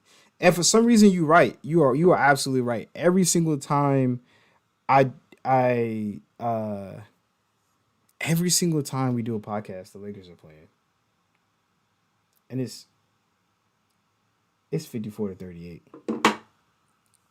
We're losing to the Timberwolves 54-38. I can't wait for this season to be over. We're like 0-7. We're like 0-7 if LeBron doesn't score 50. We're about to be 0-8 since the All-Star game if LeBron doesn't score 50 points. It's very sad. It's very sad. I mean, at this point in time, it pains me to say that it pains me to say that I'm looking forward to football. I'm looking forward to football, and that's saying a lot. That's saying a lot. Thank you everybody for joining. Shout out to all the moms who came through. My mom, Mama T, Mama G. Mama G, you came in. You came in with the tea. You got so much tea on Chad that Chad's never told us. He's never told me. That picture's hilarious. That picture's absolutely hilarious. Um, but yeah, no, you had all the tea, Mama G. Chad was hiding all of this stuff. Chad never told us that he dated somebody from UNCG. I mean UNC Chapel Hill. I say UNCG. Chad never told us that he dated somebody from UNC Chapel Hill. He kept that a secret. Shout out to you for bringing it out, because now I gotta have a talk with Chad. Now I have to sit here. After this tomorrow. Well, not after this. It's gonna be late. Tomorrow though, I will be calling Chad. We're gonna have a conversation about this. This is gonna be. We're gonna need to talk about this because he kept this a secret. But thank you guys again. Thank you guys again for joining into the show. Really appreciate it, everybody. I know it's getting late, but me and Rio have about, I'll say give it about 30 minutes. We'll talk about a couple of stuff dealing with the NFL. But you guys are more welcome to go to bed. I appreciate you guys joining in. Back to the Lakers though. Yeah, I can't wait for the season to be over. It's absolutely insane. I mean, the fact that we have LeBron James, it keeps us in the public eye all the time. I cannot stand it. It keeps us in the public eye 24/7. And when we were absolute booty butt cheeks, absolutely booty butt cheeks. We no, Chad, it's not off the record anymore. It's now public. No, we're talking about this tomorrow. But before we got LeBron, after Kobe's retirement, when it was just Brandon Ingram, Lonzo Ball, Jordan Clarkson, Julius Randle, when it was that team, right? We weren't on ESPN every day. We were not on First Take. We were not on Fox Sports News every single day. And every single day I wake up. I wake up to some more Lakers crap. And we know we're trash. Everybody in the world knows we're trash. Everybody in the world absolutely knows we're absolutely trash. It is, and it's man, this is something that is that's killing me. It's killing me softly. Um, I could talk about the Lakers being so, but all night long because there's just no way. There's just no way. We had so many chances to be so much. I don't understand why we signed Russell Westbrook or we traded for Russell Westbrook. We could have had DeMar DeRozan. Like anybody's better than Russell Westbrook at this point in time. Anybody. Buddy Hield. Like we would at least be able to win one game. You're telling me right now, if Buddy Hield was LeBron's partner in crime, right now in this streak of just straight butt cheeks, that we wouldn't be able to win one game with Buddy Hield? We would be able to. We absolutely be able to. Um, Santiago just asked if I had a picture of all the tacos we ordered. Of course, I have a picture of all the tacos we ordered. We Let me change the subject about something that I absolutely love. I love tacos, right? And my coworker Luis suggested this place to go to in South Carolina, and it was only like a 29-minute drive from the job, but we've been looking for authentic tacos. Luis is Mexican, Santiago is Colombian, and we're looking for authentic tacos near Charlotte, North Carolina, or in Charlotte, North Carolina. So Luis finds this place. It's in South Carolina, and it is in the back of a Mexican grocery store. That's how I knew those tacos were going to be beautiful. I knew those tacos were going to be absolutely gorgeous, and they were. They were absolutely gorgeous. Luis and Santiago did the ordering for me. I'm trying to learn Spanish, but Luis and Santiago ordered the food, and they were absolutely delicious. Absolutely delicious. Did I just send this picture to Santiago? Yeah, I did. Look at this. Look, I'm trying to have the camera turn the brightness down. Look at all those tacos. Look at all those tacos. We ordered and there's tacos. There's tacos like up here in this container. That's the brightness is too bright. We ordered all these tacos.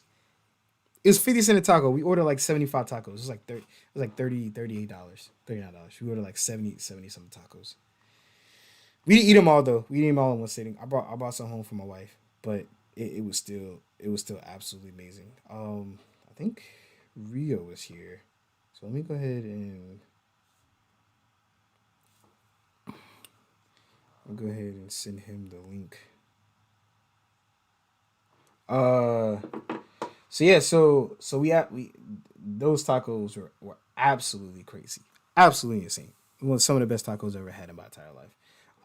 No, I mean, they kind of spoke English in the Mexican grocery store, but I knew those things were going to be absolute fire when I had to go to the back of a grocery store to order them.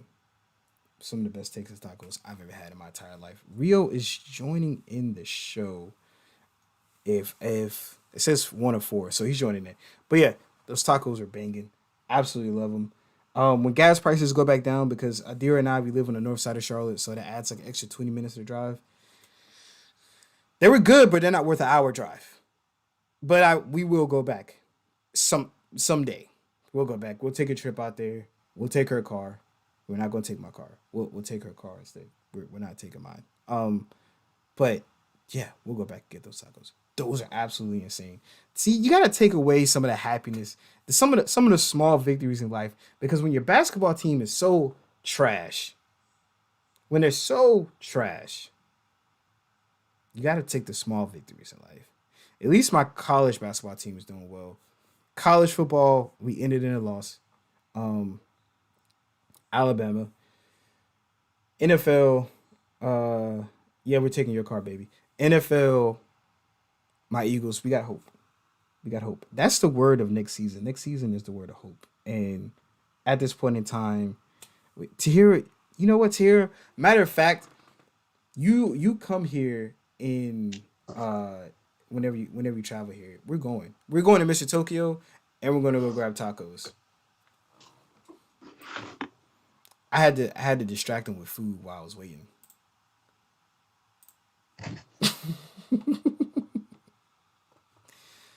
Big brother, can't hear me. Brother, stuff is happening, man.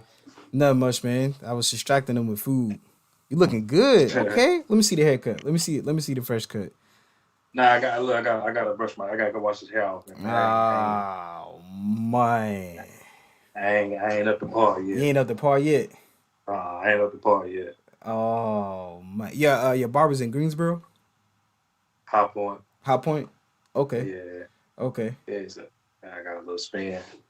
Oh man, I'm kind of glad I got on late because y'all were mad disrespectful being all Duke fans on the podcast and singling me out like that. Like I ain't gonna hold you. That was very, very disturbing to watch. So I wasn't going to I was gonna surprise you with it. So that's why I didn't let you know. I was like I'm gonna surprise Rio. I'm not gonna let him know we have some guests on the show. I'm gonna just surprise them when they join in, and they went to Duke. You watched a little bit of it. You were here. Yeah, I remember you telling me. Yeah, I remember you telling me that. So they went to Duke. So they experienced all that, bro. They were telling me. I don't know if you saw the part. They were telling me that they've tented for 10 weeks for a Duke and Carolina game. No way. 10 weeks, bro. 10 weeks for the Duke and Carolina game. That is insane. That's crazy. 10 weeks, and they had checks. Like there was line monitors who would go to each tent because you had to register your name. So for each tent had to be 12 people, and during the day 6 out of 12 people had to be at the tent, and at night 10 out of 12 people had to be in the tent. It doesn't matter the rotation, just had to be those numbers, and the people who registered. That's insane, yeah. Bro, 10 weeks in January. And so then he said they do random checkups. So like at 4:00 in the morning they can come wake everybody up. We need to check the tents to make sure at least 10 people's here. Like whatever. What? First of all, you ain't got no better waking me up at 4:00. No way. I'm already outside. 4:00. Yeah. For real. Getting pieced up real quick. Right. And I'm gonna take you to scoot over after I put you to sleep. Oh, I'm gonna lay next to you for the warmth. I'm gonna drag you in the tent. Yeah, you woke me up. Might as well get you the pillow. You the pillow now. You the pillows. At 4:00 in the morning, bro, him couldn't be me. Could not be me. What's that TikTok mean? You do not have to worry about me. You do not have to worry about me. You don't have to worry about me. Wake me up. Oh man. Listen, I'm glad you're here, man. I'm glad you're able to make it. Man, you missed you, man. You missed it down as always. Listen, I do it for you. I do it for the love. Cause I love you. I love you. But yeah, man, you missed a good Duke show. You would have enjoyed it. You would have been you would have loved to hear. I caught a glimpse, man. I was sickened. I was sickened. I was sickened. Oh man. So let's get to the second half of the show. Let's talk about some football, man. I as we started doing this, right? As we started doing this podcast, I've gotten better at being in sports analysis. I would say I think I'm on the level of like Nostradamus, right? I'm pretty sure I'm up there. I can predict a lot of shit now, right? We talked about this like 3 episodes ago, where I said Tom Brady's not retiring. I don't know what y'all think going on. Tom Brady's not retiring, and lo and behold, Sunday night or Sunday afternoon rather, Tom Brady's like, I'm back. I'm coming back to the Tampa Bay Buccaneers, man. He is not retiring. He's actually coming back for one more swing at it. Like I said, I can't say I didn't see this coming, man. I called it. Rio, what does this mean for the NFC and the rest of the NFL, man, to have to deal with this son of a gun one more year? You have to account for them, man. Power moves are going to be made. I think the biggest thing for us now is we have to figure out who can they keep on that roster, right? Because you got Mike Evans, I think he's there, but Chris Godwin is now playing free agency, which he should because he's outperform any contract they can offer him if it's less than a certain dollar amount, correct? Right? You know what I mean? Obviously, Antonio Brown's not welcome back. Gronk did hint back. I seen Gronk obviously hinted back that he would return. Obviously, him and Tom Brady has a connection. And if Tom Brady comes back, he'll come back, right? So, I mean, I think in the day, you still got to realize that this man was playing extremely good football before saying he was retired, right? Right. So it's only that unless he decides to, not even him, if Father Time decides to say, you know what, it's time for you to walk away. At this point, he's going to keep playing till whatever. Right. So it's just he's Tom Brady, man. It's just like he's Tom Brady. It's the same way we feel about Mike, the same way we feel about Braun, the same way we feel about Kobe. Like as long as they're walking about, as long as they got control of a football or basketball, right?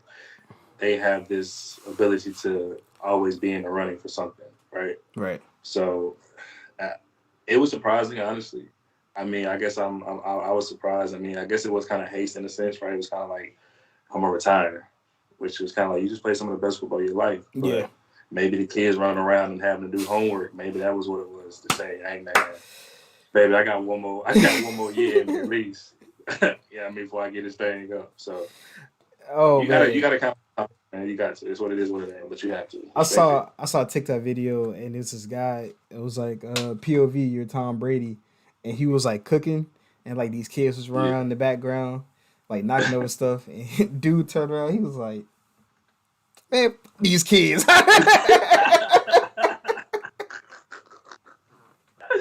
For real, man. Oh man, he said, "I gotta get up out of here, man." He said, "I can't do this. That's crazy. Yeah, man. I knew it, man. I said he ended on a loss, and not only did he end on a loss, he was still playing some of his best football.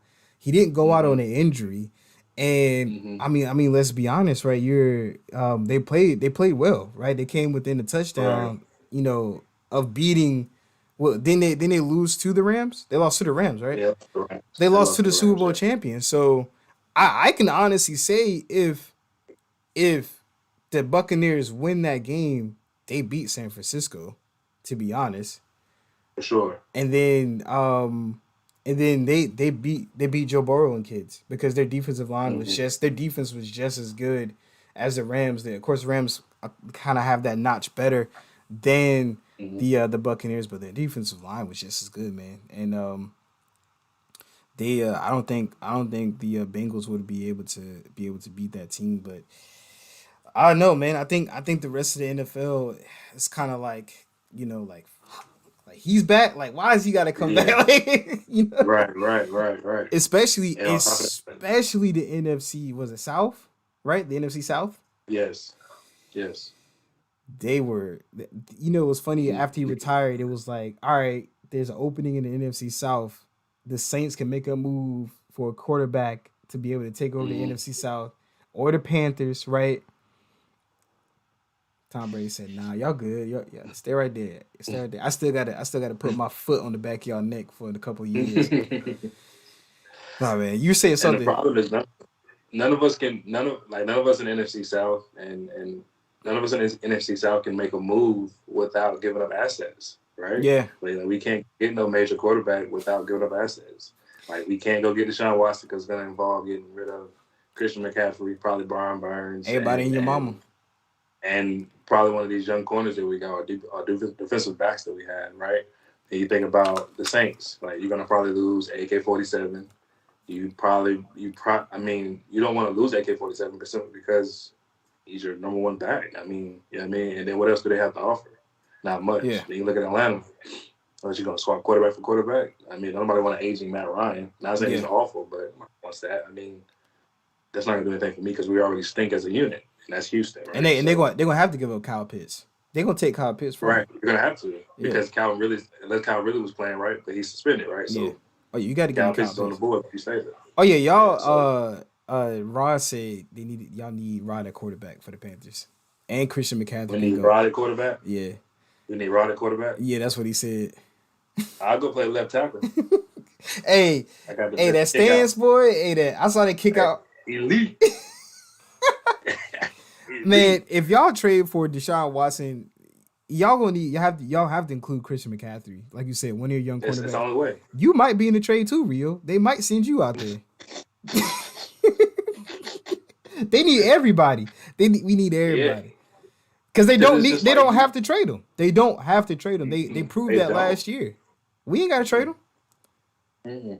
So yeah, man, it's the NFC South. It was supposed to be open. It was supposed to be a time for a new era, but Tom Brady said, "Psych." You thought? You thought. You You bozo, thought? and he smacked you in the back of the head. Man, why? Why you hit me, dude? Why you hit me? You have to hit me. Yeah, I got it bozo. when you said I'm coming back. I got it then. And you gonna smack me? Wow. Man, I mean, and let's be honest, right? I mean, at the rate that your teams are in, you just named the teams and what each team is going through in the NFC South. Mm-hmm. They're automatic ticket to the playoffs. They're winning. They're winning the For division. sure. So And you can look at it from an NFC standpoint, right? Like outside of the Super Bowl champs, who else did Tampa Bay have to worry about in the NFC? two other teams, Respectfully. the Rams and the Packers. That's it, right? That's it. And the Packers are on jeopardy of losing Devontae Adams. Yeah. Not saying Aaron Rodgers can't be right. Aaron Rodgers still gonna be Aaron Rodgers, but when you lose a number one target like that, the rest of those guys are beneath. I don't say beneath because I don't want to be disrespectful. I would say they're third or fourth for string receivers on any other team, right? And some of those guys might not even be on a roster. Depending on, might even be on a roster, right? So I mean, let's call it. I being mean, honest. you're not even losing a number one option. You're losing arguably the best wide receiver in the league. Yeah, right. In terms Real of top athleticism, hands, route running, speed, that is him. That's that guy. Yeah. That's Correct. that guy. What's up, Rod? I see you have a question. What's your question, man? What's your question? Whenever your question comes up, I shoot it out. So along with all the crazy news that's going on about quarterbacks this, quarterback that, Russell Wilson moving to the AFC West, which they're having a guns race right now. They're having an arms race. Like, For sure. they need to calm down. They need. I think the Broncos picking up Russell Wilson was like, nah. The Chargers started signing everybody. Yeah. We're not going out like that. But with all the quarterbacks moving around doing the quarterback shuffle inside the NFL right now during this offseason, whether it's through free agency or trades, the Browns made it very public that they're pretty much done with Baker Mayfield. They're pretty much done. And Baker Mayfield released a thank you statement to the Browns fans, man. It's, what do you think this means? What do you think this means for Baker Mayfield's future with the Browns? In a way, man. In a way, I low-key feel it's premature, right? I think he's been a bit of a bit dramatic. Like, I understand, right? I understand this is a win now league, right? Mm-hmm. But in the sense of it's just wordplay, right? We're in off season. Your name is gonna bring noise because of production.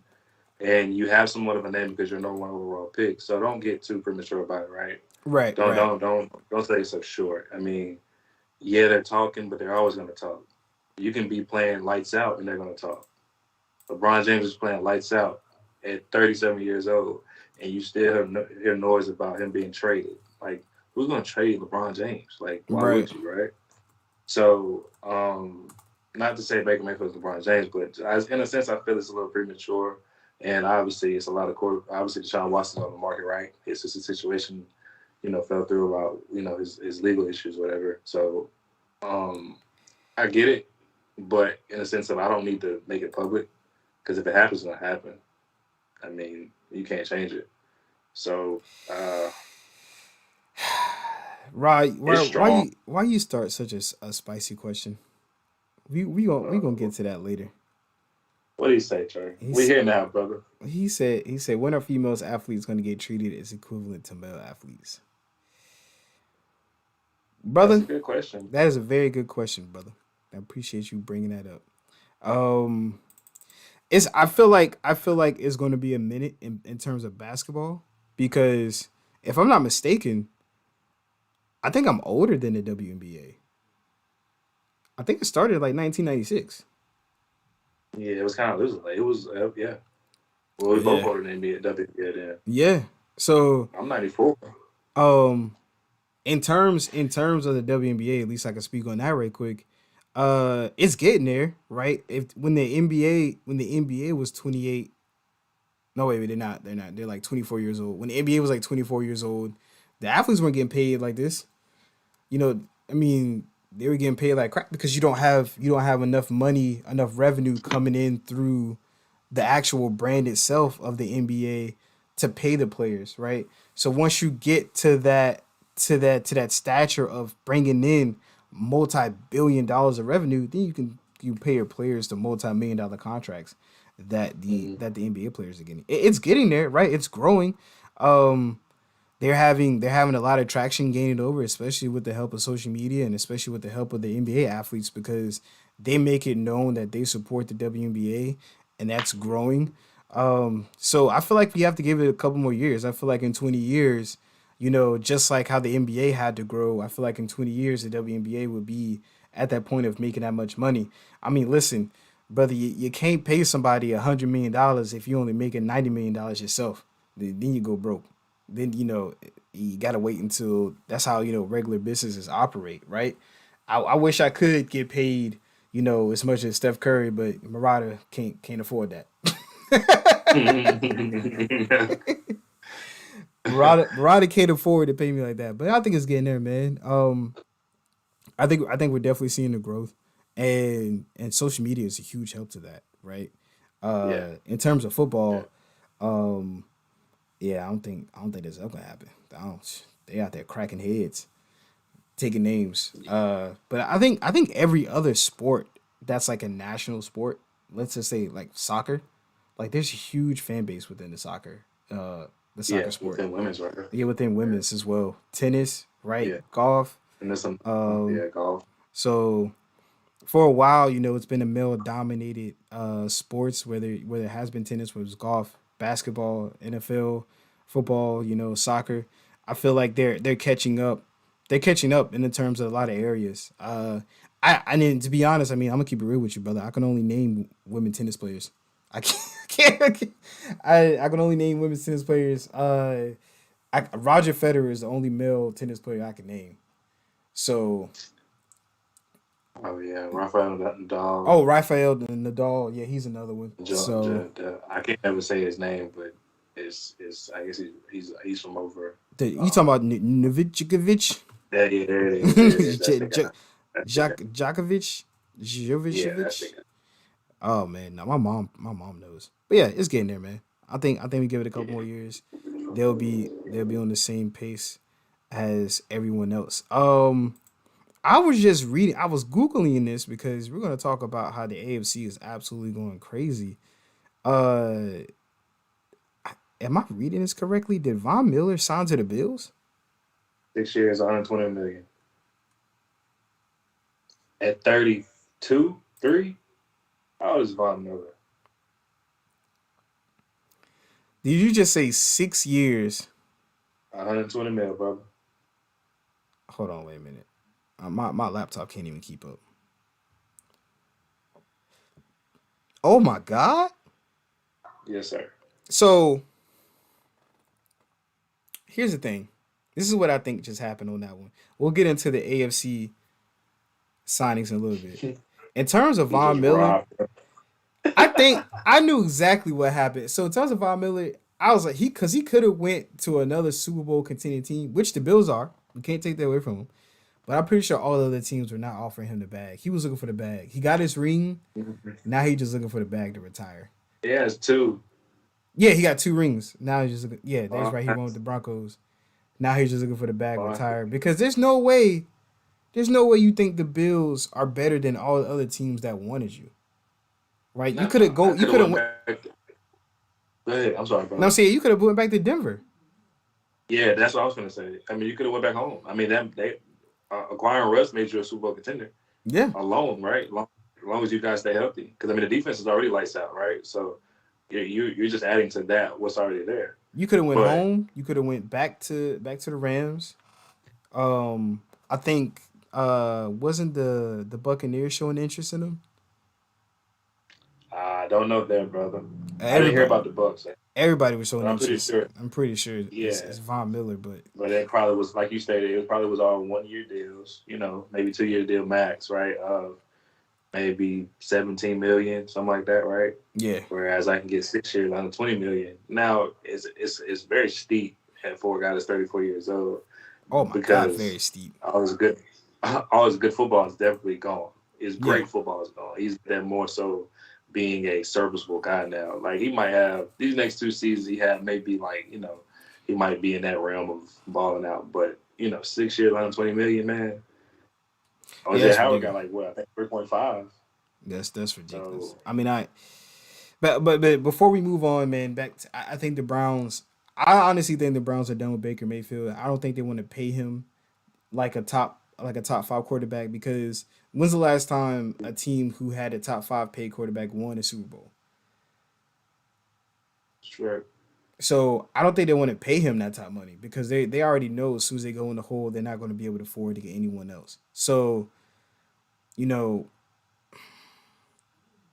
I think they're pretty much done, man. And to be honest, I think that the Baker Mayfield train has left the Cleveland Browns, but I think they're doing it the political correct way. I think cutting him will cause too much turmoil with the fans. So yeah, sure. I think trying to do a trade, get something back in return, the fans will be pretty happy with that. But let's move on to the AFC West. I was about to say West. Let's move on to the AFC West, man, where everybody is going absolutely crazy in terms of these signings, man. The Chargers just signed J.C. Jackson, young cornerback, 5 years, $82 million. The Raiders signed Chandler Jones, 3 years, $51 million. You got the Broncos signing Randy Gregory from the Cowboys, 5 years, $70 million. You got, let's go back to the Russell Wilson trade, right? Him getting traded to the Denver Broncos. I think that's what started it. I think him being traded to the Denver Broncos is what signed it. The Broncos also got DJ Jones, right? 3 years, $30 million. Let's see who else in the AFC West. Khalil Mack and the Chargers. Khalil Mack to the Chargers, right? Zach Ertz we signed. Oh no, that's the Cardinals. My bad. You said the Chargers. Getting a little bit ahead of myself. But yeah, so you have these teams, man. They're going absolutely crazy. I mean, the Chiefs got Justin Reed, another strong quarterback, safety for their defense to. Oh yeah, Jay Reed. Yeah, just in case of Harry Reed, brother. Oh yeah. Sebastian Joseph went to the Chargers, right? 3 years, $24 million. You got all these teams, man. To Nicholas D tackle to the Raiders, and you see, I mean, it's just going on and on and on and on. All of these teams in the AFC West, man, are loading up and getting ready to duke it out next year.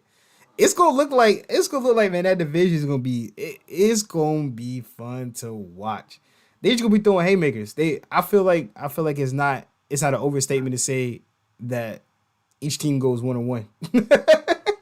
Yeah, no, that's true. That's definitely. It's saying a lot, man. When you kind of have that projected, the worst team in your division is the Raiders, which was a playoff team last year without a head coach. So right, it's gonna be tough. Yeah, I mean, as NFC, as people who are fans of teams in the NFC, we should be kind of happy that Tom Brady came back, because he's going to give us a reason to fight, because most of us can't compete with the AFC at this point, right? I mean, Pat Mahomes, Russell Wilson, Derek Carr. I mean, any team, I think, for the most part, would take Derek Carr. Yeah. Right? Then you talk about just Jay Herbo alone, right? Jay Herbo is an elite conversation, because he's proven himself year after year so far, right? The problem is that they weren't healthy. And they struggle. So, I mean, at this point, man, it just sucks to be a Carolina Panthers fan, because it just seems we don't make any moves. But listen, brother. What's gonna happen is I'm gonna be a Chargers fan. That's what's gonna happen. That's what's gonna happen. Listen, man. We have Julio Jones who got released, Jarvis Landry who got released, and these other talented veteran wide receivers out there in the free agent market. If we don't sign one of them, I just need one of them at this point in time. Please help me, Lord Jesus, baby Jesus. Please sign one. I don't see why not. I mean, because like the thing about like Julio, like the reason Julio, we know Julio got cut. I mean, it's just injuries. Like you're hurt more than you're playing, son. And this has been, and we're paying you too much money for this, right? You know what I mean, so it's like you got to start signing a couple 1-year deals and improve yourself, and unless you're just done with football. But Juice still got some in the tank. I was watching. Watching the guy he trained with. What's my guy name? Route guy. Can't remember his name, but it looks good, man. It looks explosive. Looks better. Looks, and it, a lot of that comes with being free minded, because like now you're out of Cleveland. Yeah. Now you're not dealing with that turmoil, because I mean it's a long and it's turmoil. It really is, truthfully. Yeah. I mean, I think you got to go to one.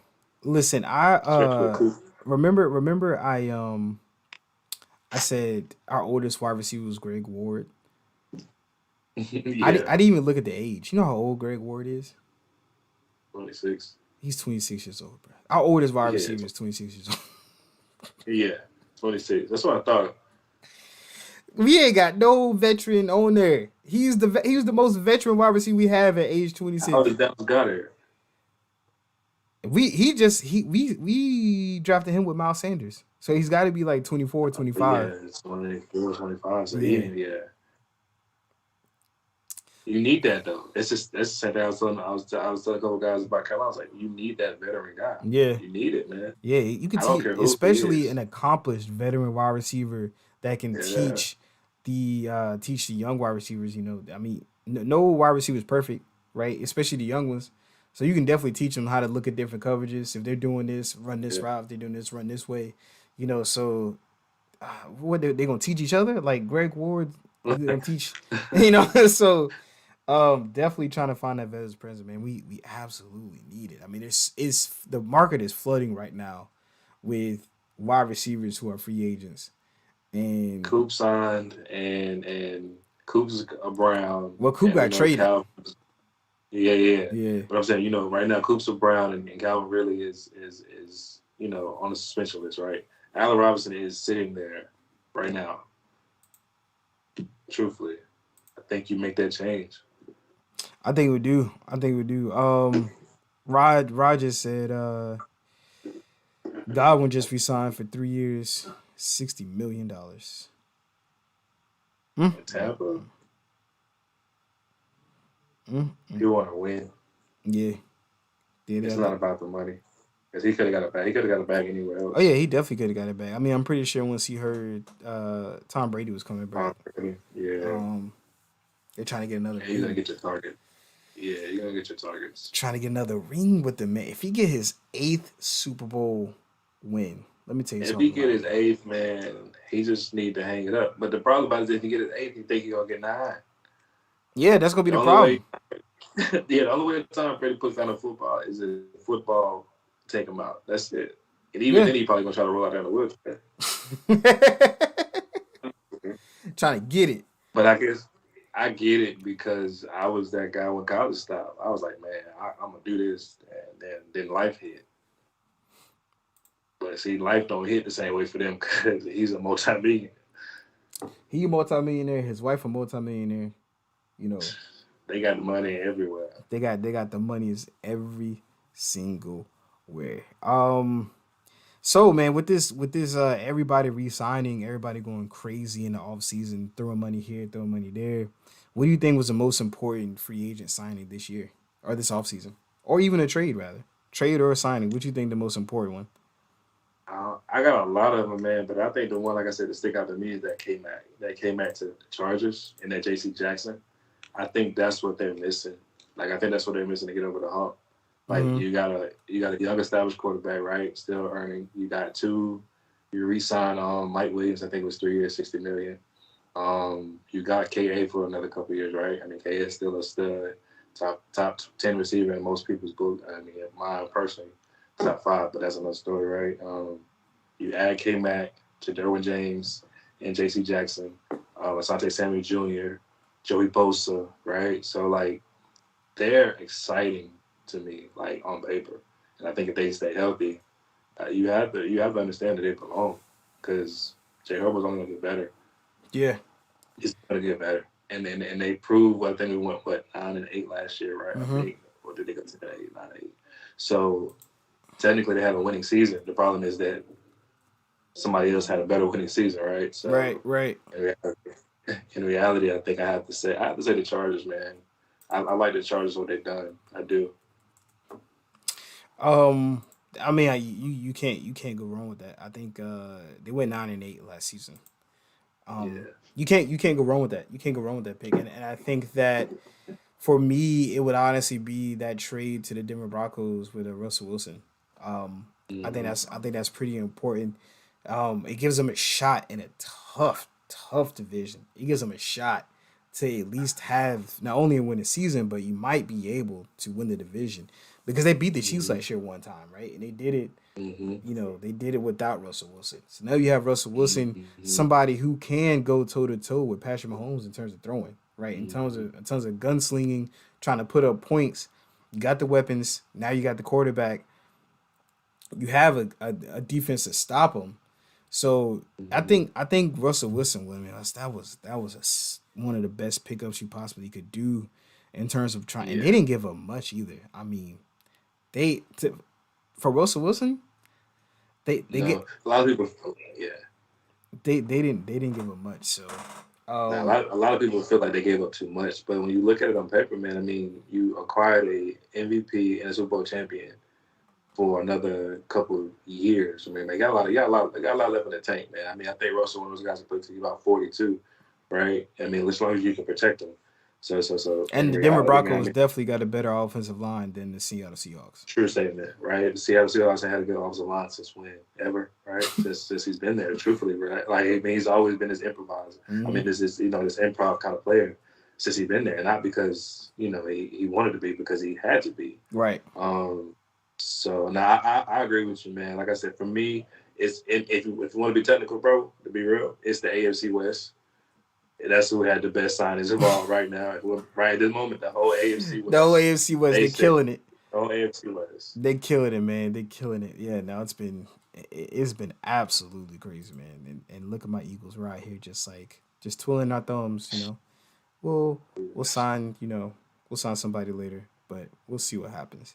Shout out to Drew, man. Drew who? Uncle Drew. Oh, this man we're gonna talk about. Listen, we gonna transition into basketball because, how many he have? 60. Oh yes, sir. 60. On what was the shooting? I think the shooting was absolutely insane too. Yo, what? Let's see.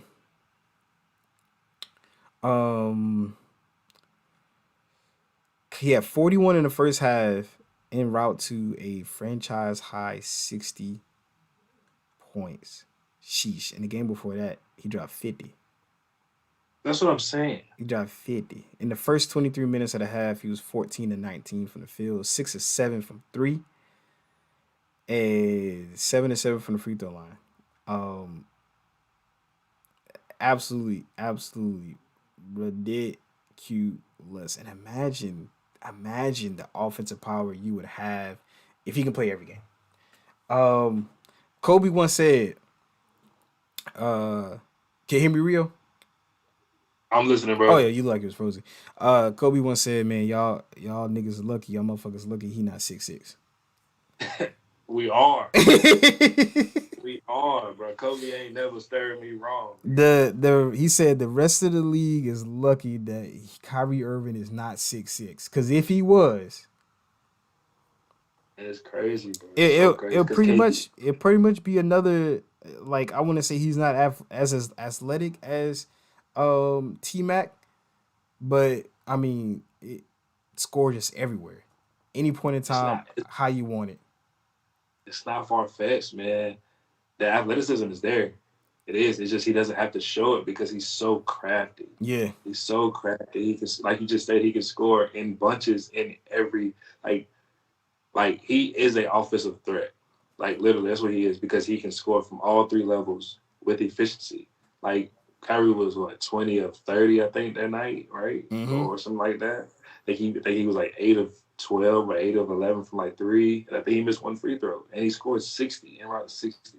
I think KD was 19 of 37, Yeah. and scored his 50. Right, and we know KD's one of the best in the business, but it's like Kyrie makes it look so effortless. And I guess, like I said, it's because he has every level to the game. He has every level from inside to out to midi to Trey Rock to the handle to being able to finish around the cup. It's like it's a complete player. And then on top of that, I know it's crazy, but he also plays defense. Yeah. No, he's a very solid defender, and he knows when to jump. He knows when not to jump. You know, he has active hands. Ross said if he's 6'6", top 5, hands down, with the ability to be able to create space and score. I mean, that's a fact. You're not saying nothing wrong. I mean, 6'6", at 6'2", he is pound for pound the best scorer we've probably ever seen at 6'2". Right. There's no other person who's been able to score at that height so efficiently at 6'2". And I want like the inside game is there, the mid range game is there. He can shoot the 3-ball, fade away. I'm pretty sure I know for a fact I've seen him back some people down in the post, spin jumper, post fade, pump fade, crafty, right? And it's absolutely insane how good this man is, man. And to see him, to watch this beautiful work of art that he is putting on the court every single game. I mean, he said it himself. He said that, you know, if he can only play away games, he better show out, right? So, Right. I'm pretty sure, you know, my man has the green light every single time he touches the floor because they need it. They're going to need it, right? They're going to need to beat the dog breaks out of people in the playoffs on away games. And I think that it's a scary sight to see, man. I had a lot of faith, right? I am very, very proud when I'm right, and I can admit when I'm wrong too. And as of right now, I think I'm wrong. I had a lot of faith in the 76ers with James Harden and Joel Embiid, and they're not getting it for me right now. And the Nets are without Ben Simmons. Are beating heads in like no tomorrow, man. Seth Curry is doing his thing, you know, coming off the bench. Kyrie Irving is showing out every away game, and then you got KD, the Slim Reaper, who was just nasty, absolutely nasty, right? When it comes to putting the ball in the hoop, I mean, basically 2 unguardable offensive threats at your point guard position / shooting guard position, and at your small forward to power forward position. It's absolutely insane, man. I think Kyrie continue plays like this. I think the only team that can match up with is probably the Bucks, and that's just because nobody can stop Giannis. Yeah. But you know that's the problem now because they don't have the to stop Kyrie, right? If he's available, right? So it's like they lose some. Yeah. No, they definitely. Got KD as well. They definitely gonna have to. Go ahead, bro. No, I'm saying it's crazy that you gotta think about it like this. It's crazy how the Nets low key don't have home court advantage, but they have away court advantage. Yeah. On top of that, it's even more of an advantage because since they're such a low seed, they're going to play more away games. They're going to do home games. Precisely. So they're looking to play 7 games because they know for a fact we're going to be on the road with our second best players. Yeah. If you don't finish them off within these first, if you don't sweep them, the chances are slim. And I think one thing about it, for sure, we know KD is not going to allow them to be swept because he can single-handedly hold a lot. Yeah. And then, but you say acquire Steph Curry, as you said earlier, right? So you got another guy who can feature in and kind of fill that void. Maybe not to the standards of Kyrie, right? But to a comfortable fact, with KD, you say, all right, you gave me 20, you gave me 15 and 10. Let me go get this 30 piece real quick. Let's go home. You know what I mean? And we saying let's go home. So let's go to their destination and go kick their ass, and then let's come back home and do it again. They're gonna have to. I don't think there's ever gonna be so much pressure to win away games. Yeah. With the Brooklyn Nets, like, so if you're the Bucks, there's gonna be so much pressure on you to win away games because Kyrie's coming back and he's putting up 15, he's putting up 20 shots, he's putting up 30 shots, right? And he's efficient. So, it's gonna be absolutely scary, man. It's gonna be absolutely scary, man. I'm looking it's sick because he's rested. He's rested, and he had missed a lot of season. He missed a lot of the season. Now he only play away games, so he's very well rested. So it's pretty much like, oh, I'm going to play ball today. You know what I mean? Like I just sat down.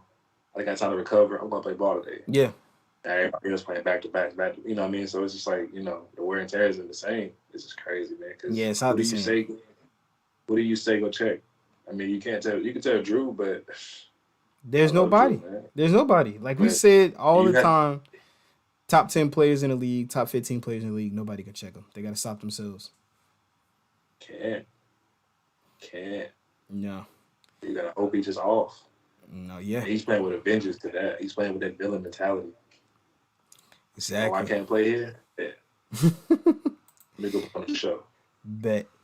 I do got one more final question before we get off.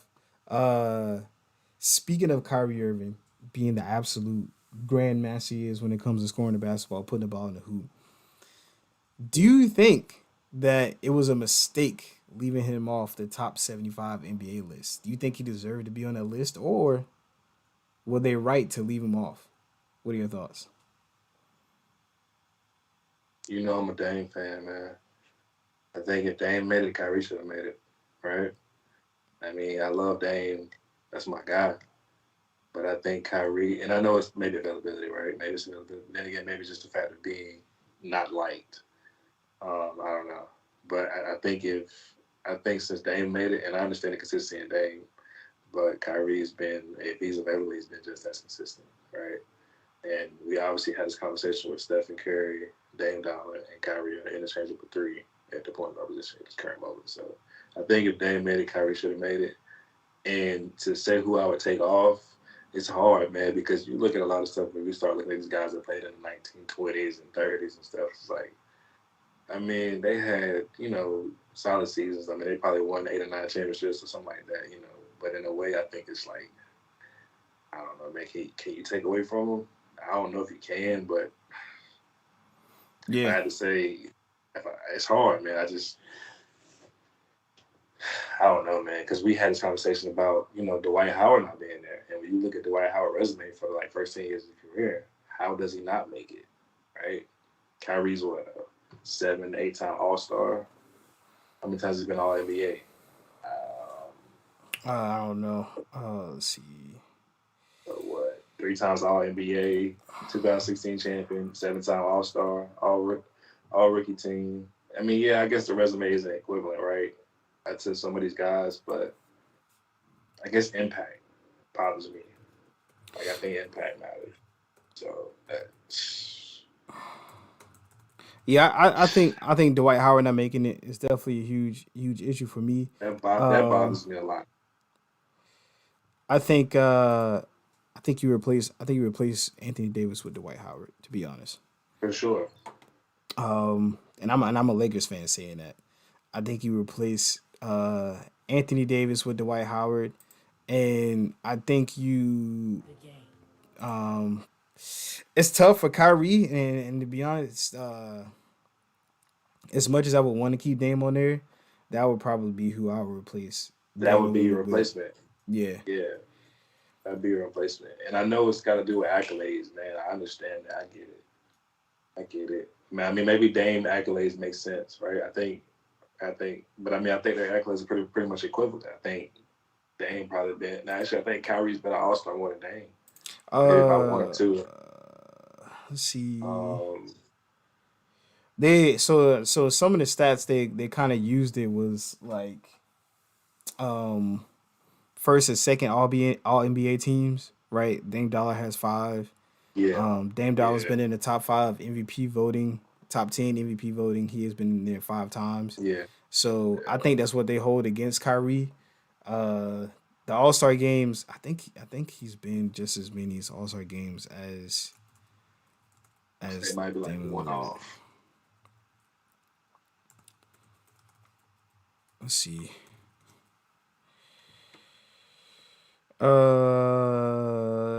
6 All-Star games. Yeah, Kyrie got 7. Yeah. So that's about your replacement. Because I mean, if you want technically, bro, their resume is pretty much the same. Yeah. Outside of being top 75, right? I mean, the resume really isn't that. It's really not all rookie team, rookie of the year, 6-7 time All-Star. Besides the All NBA, I think Kyrie's been All NBA 3 times, and I think Nah, he's only been All NBA 1 time. Oh, 1 time. Yeah. Is that first team? First and second team. Oh wow. Yeah. First and second team. So that is a big factor then, because Dame Dollar got like 6 of them. I think you said, right? Yeah, 5.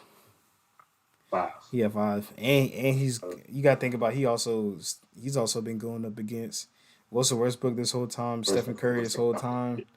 And changes. Yeah. So nah, man. It's definitely I think you made those switches. I think you switch out 80 for Dwight Howard. I think you switch out that's major. Kyrie for Dame Lillard. But I don't really feel as strong as I do with Kyrie and Dame Lillard. You can keep that low key, but I definitely feel like they pooped on Dwight Howard. Given at the end. Strongly. That resume. Once you really sit down and think about it, that resume is insane for Dwight Howard. Like that resume compared to AD is. Yeah, so Dwight Howard, 8-time NBA All-Star were. Let's see, I'm about to compare these two. Anthony Davis, 3-time decoy, 2-time block, All NBA 8 times. So they're both NBA All-Star 8 times. Dwight Howard has 5 All NBA first teams. Anthony Davis only has 4. He has more All NBA first teams. Of course, three Defensive Player of the Years awards, right? 3 years in a row. Let's get that straight. Yeah. 4-time NBA Defensive First Team, where Anthony Davis has only been there twice. 5-time, no, yeah. Of course, he's 5-time rebound leader, 2-time block leader. So, yeah, man, the resume is absolutely insane. And NBA champion, top it off with that. So that 3-time decoy of the year, back to back. Yeah, that alone should say, you know what, we need to replace this. Yeah. I think if AD doesn't get that ring, then he's not up there. Oh, for sure. So, but yeah, man, I appreciate you filling out the time to make it. I appreciate you holding it down for me to get here, brother. Yes, sir. We'll be back on the schedule programming next week. Yes, sir. Yes, sir. Appreciate everybody who stayed this long to watch. I know Adaria isn't on here watching, so her feet funky. Just let her know that. But brother, man, I'm glad you was able to make it. Glad to talk to you again. I appreciate you, brother. I'm gonna see you this weekend. Yes, sir. We gonna do it big. Yes, sir. We hooping. I'm about to call Elvin and Femi. Why they go out the brunch, man? We hooping. That's it. I got my shoes ready. Yes, I need to know. Yes. All right, man. Love you, brother. Love you, brother. Be safe, bro. All right, man. You too. Yes, sir.